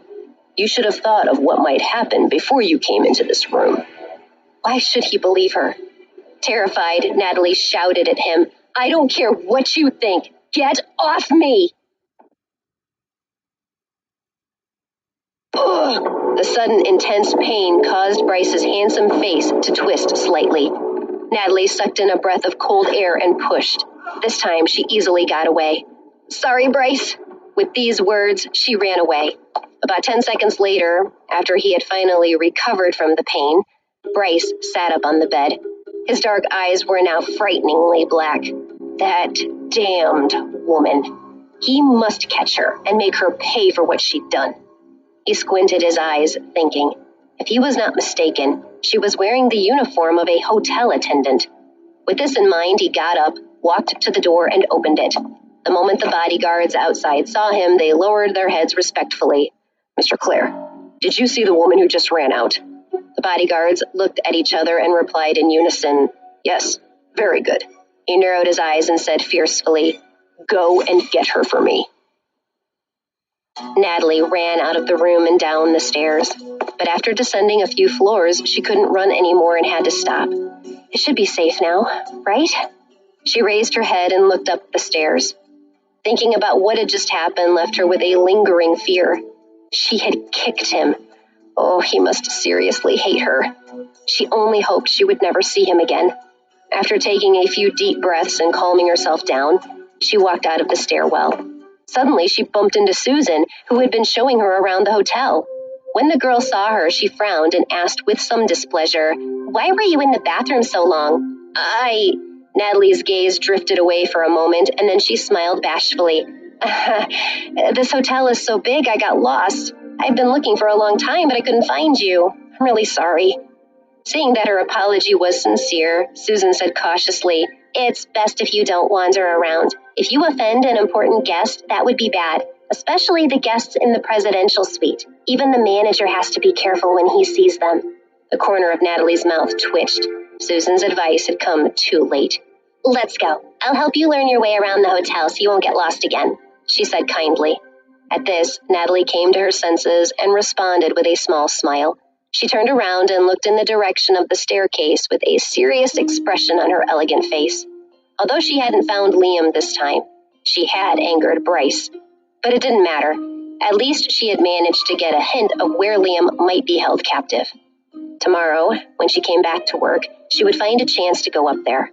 She would do everything she could to get him back. Susan walked for a while and then realized that Natalie was not following her. She turned around, and seeing that she was still standing there, she shouted, "Natalie, what are you doing?" Natalie pulled herself from her thoughts and ran to catch up with her. Bryce's bodyguards quickly discovered Natalie's identity. "Mr. Clare, that woman is a new employee at the hotel." New employee? He frowned. Had he really misunderstood her intentions? At that moment, the sound of something falling came from the room next door, interrupting his thoughts. He had always been a quiet man, and he didn't like noise. But the racket from the next room didn't sound like it was going to end. Ugh, how irritating. Bryce squinted in annoyance, then said in a deep voice, "Go see what's going on." "Yes." The bodyguards left hurriedly. He went to the next room and knocked loudly on the door. After a while, the door opened just enough for the man inside to stick his head out. He looked at the bodyguard, then asked, "What's the matter?" At that moment, there was the sound of something falling again. The bodyguard frowned and said sternly, "What's going on in your room? Can't you be quiet? You've already irritated the people next door, causing a ruckus." The man smiled awkwardly. "Sorry, it's a child making a fuss. Don't worry, I'll calm him down soon." "Well, hurry up." With that, the bodyguard turned around and was about to leave when a childish voice came from inside the room. "Let me out, you meanies! I hope my dad teaches you guys a lesson. My dad is awesome." The people next door were still being noisy, and Bryce was very impatient. So eventually, he came out personally to see what was going on. When he got to the door, he heard a child's voice. Why did it sound so familiar? He quickly walked over to his bodyguards, and they respectfully lowered their heads. "Mr. Clare, what's going on?" "A child is throwing a tantrum." Bryce knocked on the door, and when the man opened it again, he said, "Who's in there?" Everyone in the room could feel Bryce's domineering aura. Frightened, the man threw out an "It has nothing to do with you," and rushed to close the door. This filled Bryce with rage, and he raised his long leg and kicked the door open. The man was caught off guard and retreated a few steps. Another man in the room immediately rushed over. Seeing that he was about to hit their boss, Bryce's bodyguards quickly went up to him and blocked his path. The two sides stared at each other. The atmosphere was tense. "Why'd you do that? What do you want?" shouted the first man angrily. Bryce didn't even look at him as he walked into the room and scanned it with a cold gaze. Everything inside was smashed and scattered all over the floor. He raised his eyebrows and thought, what kind of child would do this? Then he saw a small figure standing on the sofa. Recognition danced in Bryce's eyes. He wanted to turn around and leave, but as soon as the child saw him, his clear eyes lit up and he cried out in joy, "Daddy!" Bryce knew there was no escape. Liam jumped off the sofa and ran toward him. He grabbed Bryce's leg, raised his cute, innocent face, and looked at him with bright eyes. "Dad, you're here to save me, right?" Bryce raised his hand and rubbed his throbbing forehead. The child's mother had just left, and now he had run into the child again. Was this a coincidence or bad luck? When he didn't say anything, Liam tilted his head in confusion. "Dad, what's wrong?" Bryce looked at him. Unlike his mother, this child was rather pleasing to look at. And he turned around and looked at the two men who were being blocked by his bodyguards, and his gaze darkened.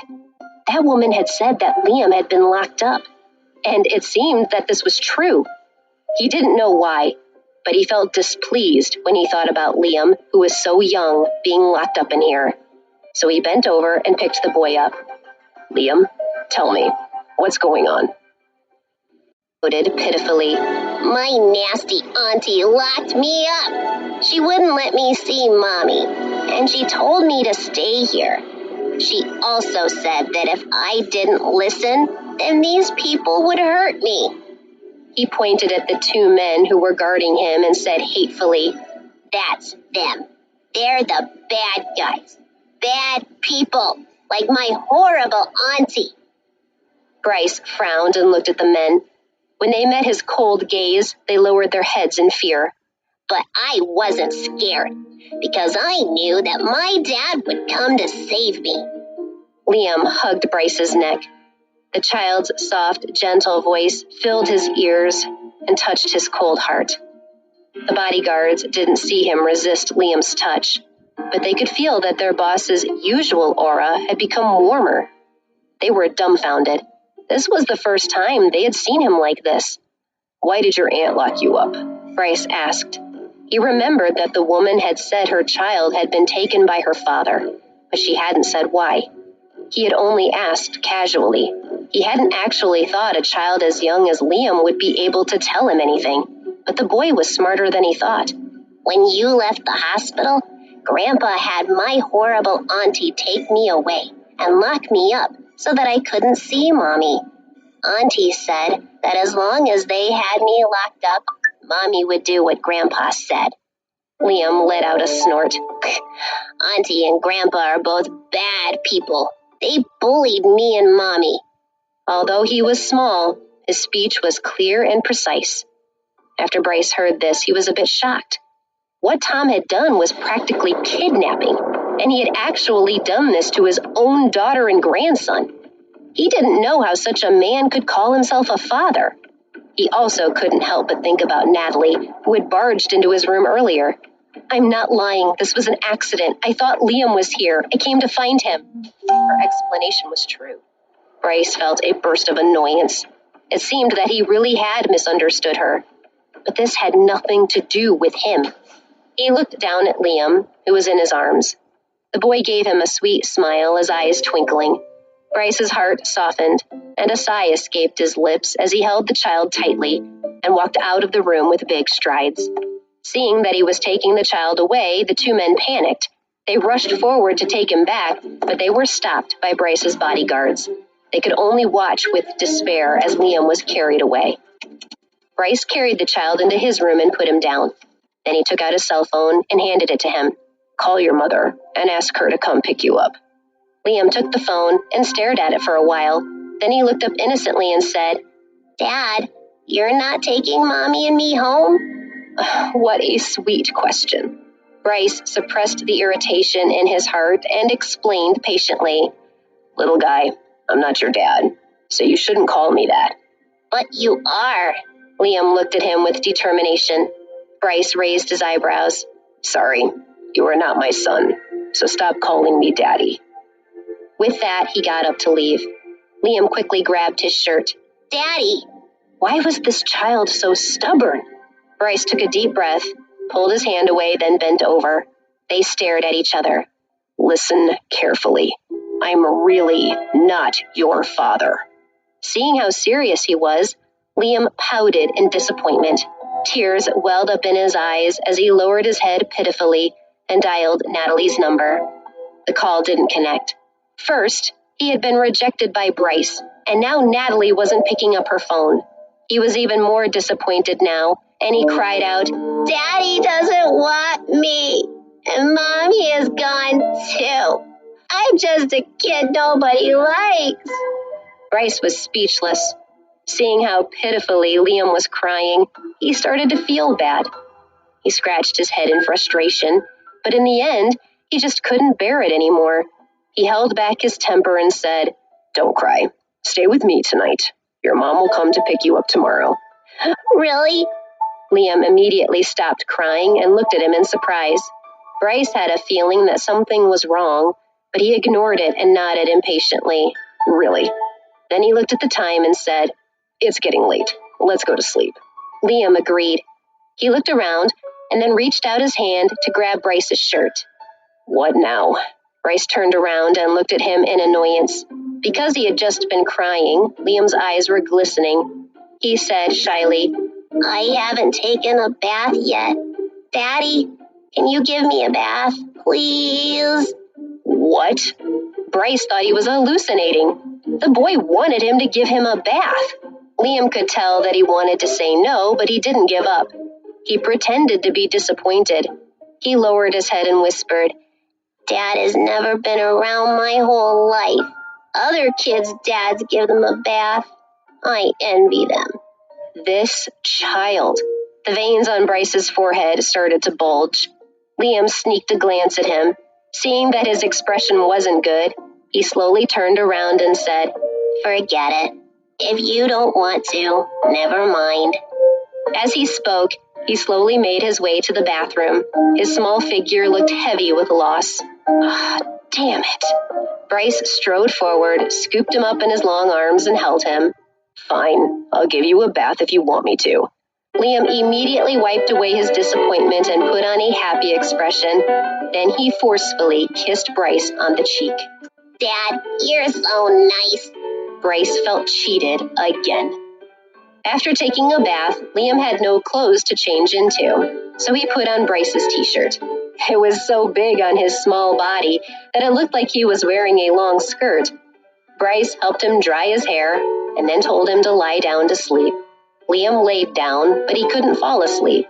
Bryce felt like he was about to explode, but he asked patiently, "What's wrong?" Liam answered, "Dad, will you sleep with me?" "Sleep with you?" Bryce decided that he would not give in this time. "No, you have to sleep by yourself." Feeling rejected again, Liam's eyes immediately turned red. Bryce clenched his fist and took a deep breath. Then he came down and laid down beside him. Sleep. Liam beamed. He snuggled close to him and closed his eyes. What the hell? Bryce tilted his head and looked at Liam, sighing heavily. Why did he give in to this little boy so easily? Natalie did not sleep at all the entire night. So when she came to the hotel the next day, there were dark circles under her eyes. She still didn't have Liam. Without him, she felt like she was going to go crazy. Today she vowed that no matter what, she would sneak into that room and get him. When the hotel manager saw how early she had arrived, he had a whole new level of respect for her. She was indeed a hard-working young woman. A few days ago, another employee left us, so you'll be taking their place on the top floor. The most important guests are up there. You must make sure that you do not upset them, all right? The supervisor motioned Natalie to follow him. The reason Natalie was given all these instructions was that the former worker had made a mistake that had upset the VIP guests in the presidential suite. And after seeing Natalie's determination towards her work, the manager did not want her to leave the job too. The manager took her upstairs, and before he left, he reminded her, if you don't have anything to do in the corner room, don't go in there. If you upset that guest, we'll be ruined. Natalie nodded quickly. In her mind, she saw Bryce's furious eyes and felt a lingering fear. It was no trouble for her to avoid his room as instructed, and she was about to go to the next room when the elevator dinged. Someone was coming. Natalie dodged around the corner, peeked out, and saw Cheryl walking toward the door of the room she had been about to enter. She got extremely excited. Now she was even more sure that Liam was in that room. While she was thinking of a plan, 2 burly men walked out of the room, but Liam was nowhere to be seen.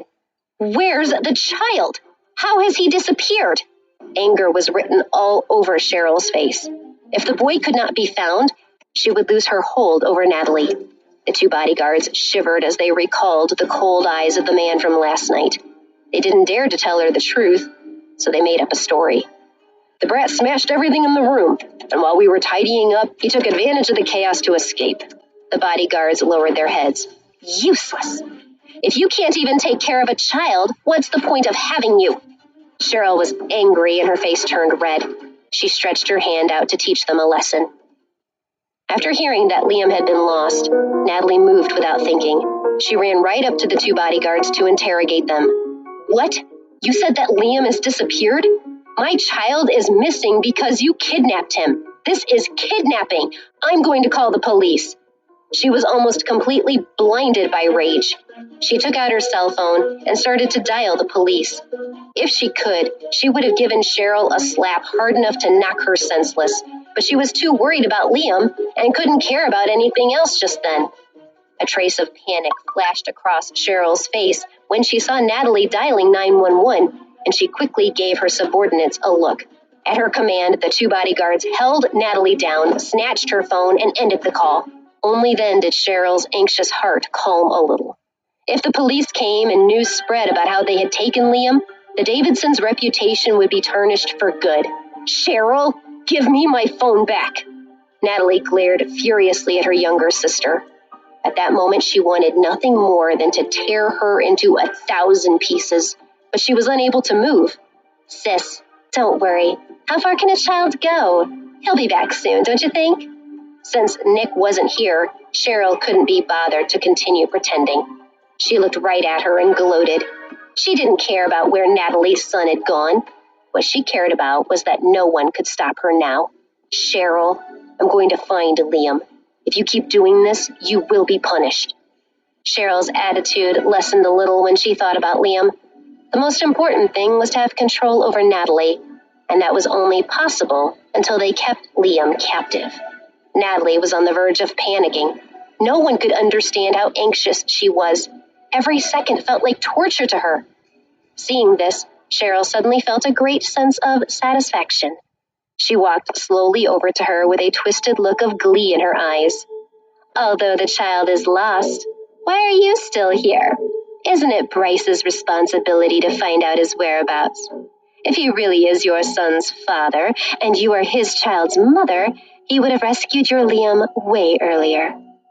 Cheryl waved her hand to signal her subordinates to take Natalie away, her eyes gleaming. Let me go. It wouldn't be good for you if Bryce finds this out. Natalie knew she had no business with Bryce. Telling the truth to Cheryl would only risk her son's life, and that was the last thing she wanted to do. So she lied to Cheryl about Bryce and her relationship with him. But it seemed like Cheryl wasn't bothered by her threats. No matter how hard Natalie struggled, Cheryl remained unmoved. In the end, she got annoyed and had her men put their hands over her mouth to stop her from talking. Finally, struggling and whining frantically, Natalie was taken away.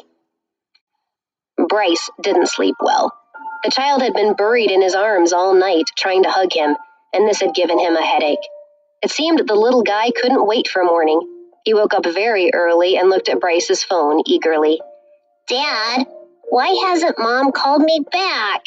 He pouted and looked at Bryce with an aggrieved expression. Bryce was also a bit confused. He had seen Natalie's eagerness to find Liam yesterday. Surely it would be impossible for her to remain silent for so long. Liam started to nudge his hand and act like a spoiled child again, which made Bryce upset. He immediately called for his men. Go out and find where the woman is. Not long after, they returned with pictures on their phone. We found out from a surveillance camera that Miss Davidson was taken away by these people. This is Miss Davidson's sister. Bryce squinted his eyes dangerously. It seemed that Natalie's family was indeed complicated. When Liam saw the picture, he cried, Daddy, Mommy was taken away by a bad person. What should we do? What should we do? The little guy was really worried. As he cried, he hugged Bryce's arm, tears and snot running down his face. Bryce looked helplessly at him. Once, he might have pushed him away due to his obsession with cleanliness. But when he looked at the boy, he became soft-hearted once again. Even the bodyguards, who were standing to one side, were surprised when they saw their boss soften. How could he be in such a good mood? Daddy, Mommy's been taken away by those bad guys. They will definitely bully her. Go and save Mommy, please. Liam was tired from crying. He raised his head and looked at the man in front of him, begging him with his eyes. In the past, Bryce would never have allowed someone to challenge his authority so often. But looking at the little boy's teary eyes, his heart ached. He gritted his teeth. This woman was really a nuisance.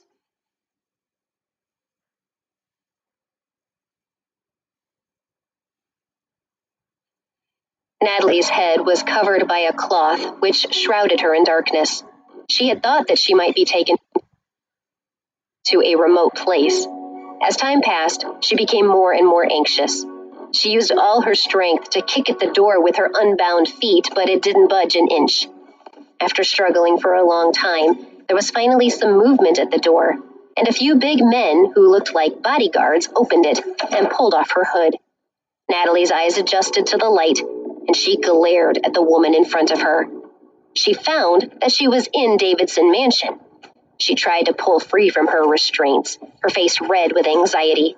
Cheryl snorted coldly when she saw this and simply looked at her with disdain. Struggling is useless. There are people everywhere. You won't be able to run away.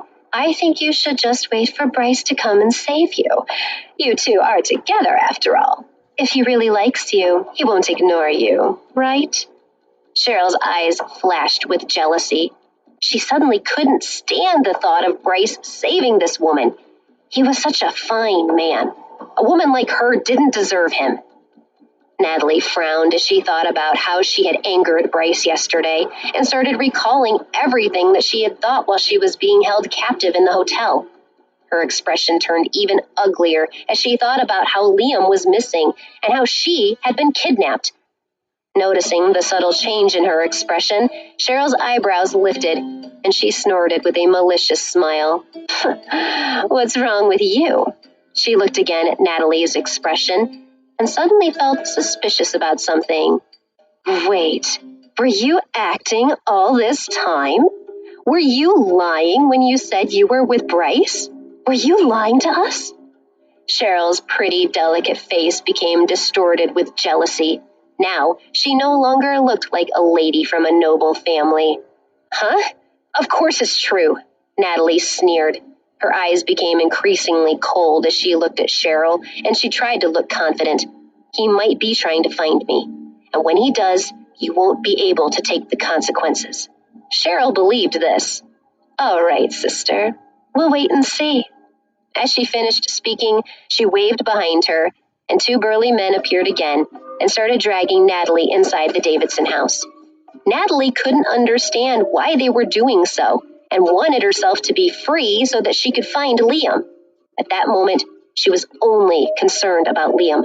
He was still missing, so why would she care about anything else?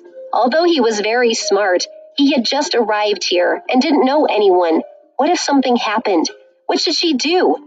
In a moment of desperation, she begged Cheryl to let her go.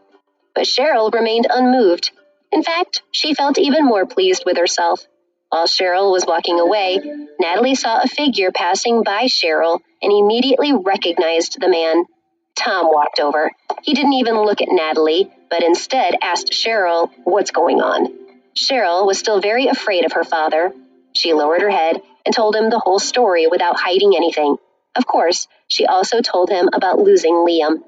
Tom nodded.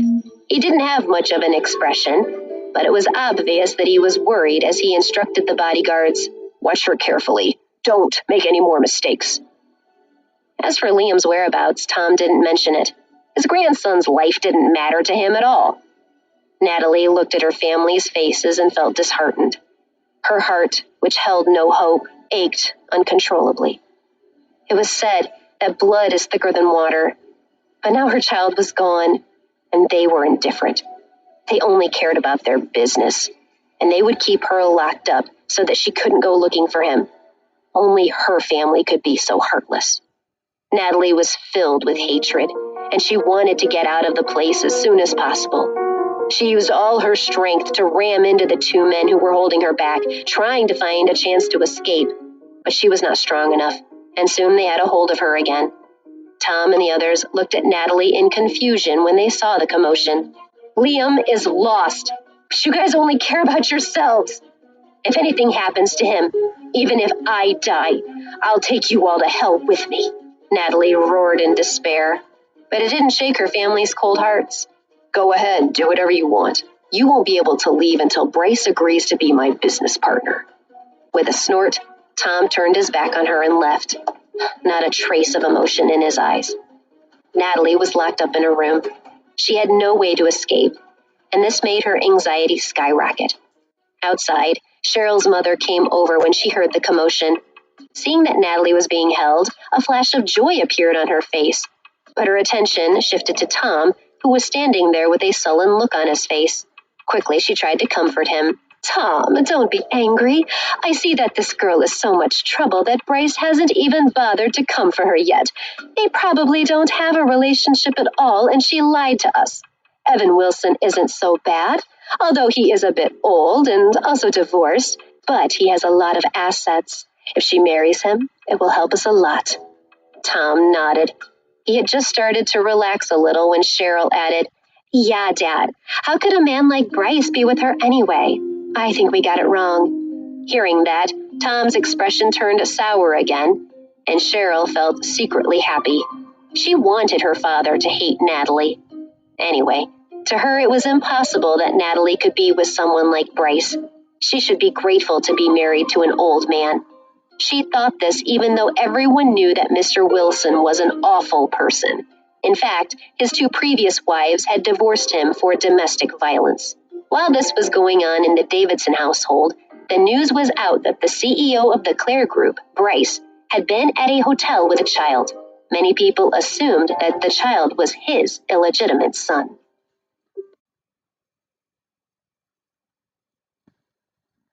The rumors spread almost overnight and shocked everyone. The outside world had always considered Bryce to be a cold-hearted person who couldn't have an intimate relationship with any woman. How could he suddenly have a child? When Bryce's parents heard the news, they treated it just as any other rumor. If their ice-cold son really did have a child, they would probably die from happiness. The butler showed them the picture he had secretly taken at the hotel the night before. It was a picture of a little boy pulling at Bryce and looking cute, and the child in the photo looked just like Bryce when he was young. His parents couldn't contain themselves any longer. They looked too similar. Something was up. Bryce heard the rumors but paid no attention. It was a joke. But as he looked at the little boy eating his cake, he felt the beginning of a headache as he recalled everything that had happened that morning. At first, when he found out that Natalie had been kidnapped by her family, he thought there would be trouble, so he prepared to let his subordinates handle the matter. He already had a lot of work to do. But when he tried to leave Liam at the hotel to be taken care of, the boy immediately broke down. Tears flowed down his face as he pulled on Bryce's sleeve and refused to let him go. Dad, don't leave me behind. Mom hasn't come back yet. I don't want to be alone. I want to go where you go, please. The little guy cried his eyes out. He continued to pull yesterday's tricks, which left Bryce at his wit's end, since he didn't dare to hit him. Liam wasn't even afraid when Bryce told him off, so he had no choice but to bring the boy with him. This was also why the rumor had spread even further that morning. Bryce was at work. He looked at Liam, who was eating with relish on the couch, and put his head in his hands. He could only hope to rescue that troublesome woman quickly so that they wouldn't have to deal with each other anymore. An abrupt knock on the door broke Bryce's train of thought. He lifted his head, and a subordinate came in to deliver a report. When the man entered and saw the cute little boy sitting on the sofa, he was stunned for a moment, but it only took him a second to cover up his curiosity. Having worked for Bryce for so many years, he knew him well, and even though he was very curious, he didn't dare to say anything. Reporting to Bryce was torture for this man. The little boy was so cute that it hurt to stop himself from walking over and pinching his cheek. But Bryce was there. He shoved down the idea, but when he left, he couldn't help taking a few more glances at the boy. Just as the man was about to leave, he bumped into Bryce's parents, who had rushed over when they heard the news. He was about to greet them, but they didn't even look at him. They walked straight over to Bryce. "Son, tell us what has happened." Michelle was an impatient person. She showed Bryce the photo right away, too distracted to notice that Liam was sitting on the sofa. Bryce could feel another headache coming on. "Why are you guys here?" he asked with a frown. He felt like ever since he had met that woman, he couldn't catch a break.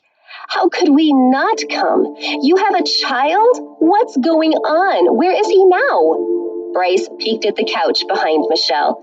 It was only then that his parents noticed Liam, who was sitting there eating cake. Noticing that people were staring at him, the little fellow stared back. His innocent expression made him look extremely adorable. He licked the cream off his fingers.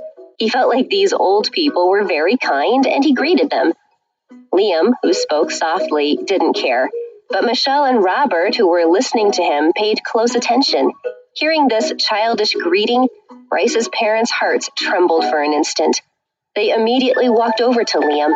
Even Robert, who usually didn't smile, felt completely entranced when he saw him. Not only was he adorable, but he was also endearing. More importantly, he looked just like Bryce when he was young. With a curious heart, Robert asked, "Little guy, what's your name?" Liam blinked his big eyes and answered, My name is Liam. Bryce's parents looked at each other and saw the surprise in each other's eyes. Michelle moved closer to Liam and hugged him. "Liam, tell Grandma who your mother is." These questions caught Liam off guard. Just as he was about to reply, Bryce walked over. Seeing him, Liam was very happy. He forgot to answer and instantly called out sweetly, Dad. Bryce frowned. This little guy was doing it on purpose. When Michelle heard this, she could not sit still any longer. She looked at Bryce reproachfully and said, "Tell us what happened. The child is calling you Dad. Who is his mother? Did you leave her after she got pregnant? Has she come looking for you yet?" Michelle had already accepted Liam as her grandson.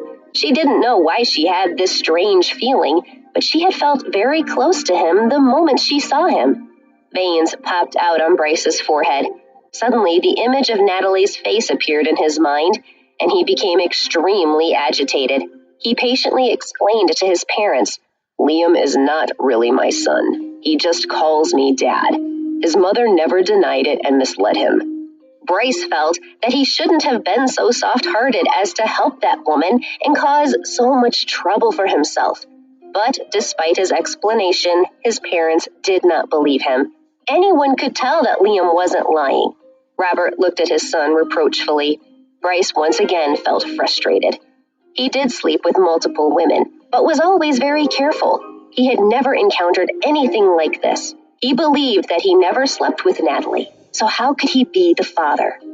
Suddenly something flashed through his mind. He didn't know the woman from the night 5 years ago when he had been set up. Bryce looked at Liam, who was still in Michelle's arms. He felt shocked. It's been 5 years since that incident took place, and this little guy looked like he was nearly 5 years old.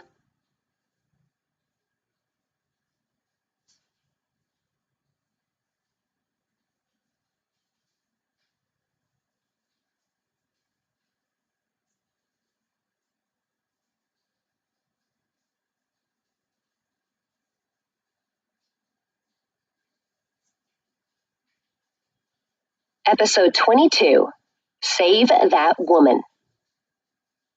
Bryce's heart skipped a beat. He had never felt like this before. He was nervous, excited, and even had a little bit of anticipation. "Liam, tell me, how old are you this year?" He stared at Liam's face, which did look similar to his. At that moment, he saw how surprisingly alike they looked. "I'm 4 years old," Liam answered honestly. Bryce's eyes flashed. His parents had never seen him look like this. They looked at each other and were even more sure that their son was hiding something from them. "When were you born? Which year and which month?" he asked with a slight tremble in his voice. He's 4 now, he thought. Could it really have been that night 5 years ago? Liam had never seen his dad this nervous. Since he was young, he could only feel sorry for him without knowing the reason behind it. He lowered his head and thought for a moment before saying, "I was born on November 5th. The light in Bryce's eyes dimmed. He shook his head in disappointment. The date of birth didn't match. He must be mistaken. He vaguely remembered that he and that woman had been together in March of that year, and Liam had been born in November. Plus, he and the woman had only spent 1 night together, so it was impossible for her to get pregnant that easily. He felt relieved and stopped looking at Liam. He said to his parents calmly, "This is not my child, I'm sure." But he didn't know that Natalie had given birth prematurely due to her poor health abroad. Bryce's parents knew that he would not lie about this sort of thing, so when he told them that Liam was not his child, they were filled with disappointment. He wasn't their grandson, so it didn't matter how much they liked him. Michelle hugged Liam tighter. She sighed and asked, "Then what should we do now? How did this child find you?" Bryce was a powerful man. Although Liam wasn't his child, there was no guarantee that someone wouldn't exploit this opportunity. Michelle couldn't help but worry and wonder whether Liam had been used somehow. "This matter is a little complicated. You don't have to worry about it." Bryce frowned. He clearly didn't want to explain any more about it. Just thinking about Natalie gave him a headache. Liam looked at Bryce and his parents and explained, "Mom was taken away by bad people. Dad said he would bring Mom back, so I'll wait here for her." Although he was young, his speech was clear, like an adult. Michelle glanced at the boy in her arms with a complicated expression. Then she put him down on the couch and pulled Bryce aside. "Bryce," she said, "if this isn't your child, then where is the father? Why does he call you Dad all the time? And what happened to his mother?" Bryce let out a long sigh. He had no choice but to explain. "Liam is from a single-parent family. His mother takes care of him alone, and he has no father. Maybe because he thinks that I look like his father, he couldn't help but call me Dad." The moment he said this, Bryce felt surprised. Was he speaking for Liam? Michelle looked at Liam, who was still sitting on the couch with a pained expression. She hadn't expected him to be fatherless, and she sighed and said, "Then what are you going to do?" Bryce also shifted his gaze to Liam. Remembering how the boy had cried in his arms, his heart softened and he said, "I promised that I would save his mother, and we will never have anything to do with each other again." Michelle nodded with some understanding, but she was a little surprised. She knew her son best, and he hated trouble. But now it seemed he couldn't bear to treat this child harshly. This was truly a rare sight. She thought for a while and said, "How about this? It's not convenient for Liam to be with you all the time. Right now you have work to do. We will look after him. And when you get his mom back, then you can return him to her." Bryce nodded. It was indeed inconvenient for the child to stay with him, so he reached out to call Liam. Seeing his dad wave, Liam obediently jumped down from the sofa and ran over to him. He called out sweetly, Yes, Dad. Bryce's expression changed for a moment. For some reason, he suddenly felt reluctant to let him go. But he said to him coldly, "Liam, you have to go with my parents right now, as I have things to take care of. I'll find your mother. Will you wait for her to come and pick you up?" He didn't know that when he talked to Liam like this, tenderness was etched all over his face. His parents looked at each other with complicated expressions as their hearts filled with bewilderment. Liam nodded. He knew that his dad was really busy and that he could not continue to mess around. So he followed his grandparents. After they left, the huge office finally fell quiet, and Bryce's headache returned as he thought about how to save that woman. Suddenly, he wondered why he cared so much about her. He could have entrusted this matter to his men. Instead of thinking about such trivial things, he went back to business. Recently, there was a problem with one of his company's projects in a neighboring city. Bryce was very meticulous when he worked, so he went straight to the city on a business trip. He left for 2 days. For those 2 days, Natalie was trapped in the Davidson family home. Her heart burned with anxiety. She was very worried about Liam's safety. At the same time, the harm that her family had done to her had already put her despairing heart on the verge of collapse. Although she was given food, she lost weight because of her worries, which made her look even weaker than before. Since Cheryl had nothing better to do, she brought food to her sister. Seeing her looking like this, she started to feel secretly proud of herself. "Natalie, are you still not going to contact Bryce? You look so skinny. Soon you'll become ugly. Even if you can wait, can Liam? He's probably starving to death right now." Hearing Liam's name, Natalie's dim eyes immediately regained their clarity. She looked at Cheryl furiously. "If anything happens to him, I'll bury the entire family, starting with you. I hate you. I hate all of you." She wanted nothing more than to tear Cheryl to shreds. Unfortunately, she was tied tightly. Otherwise, she would have personally taught this little sister of hers a lesson.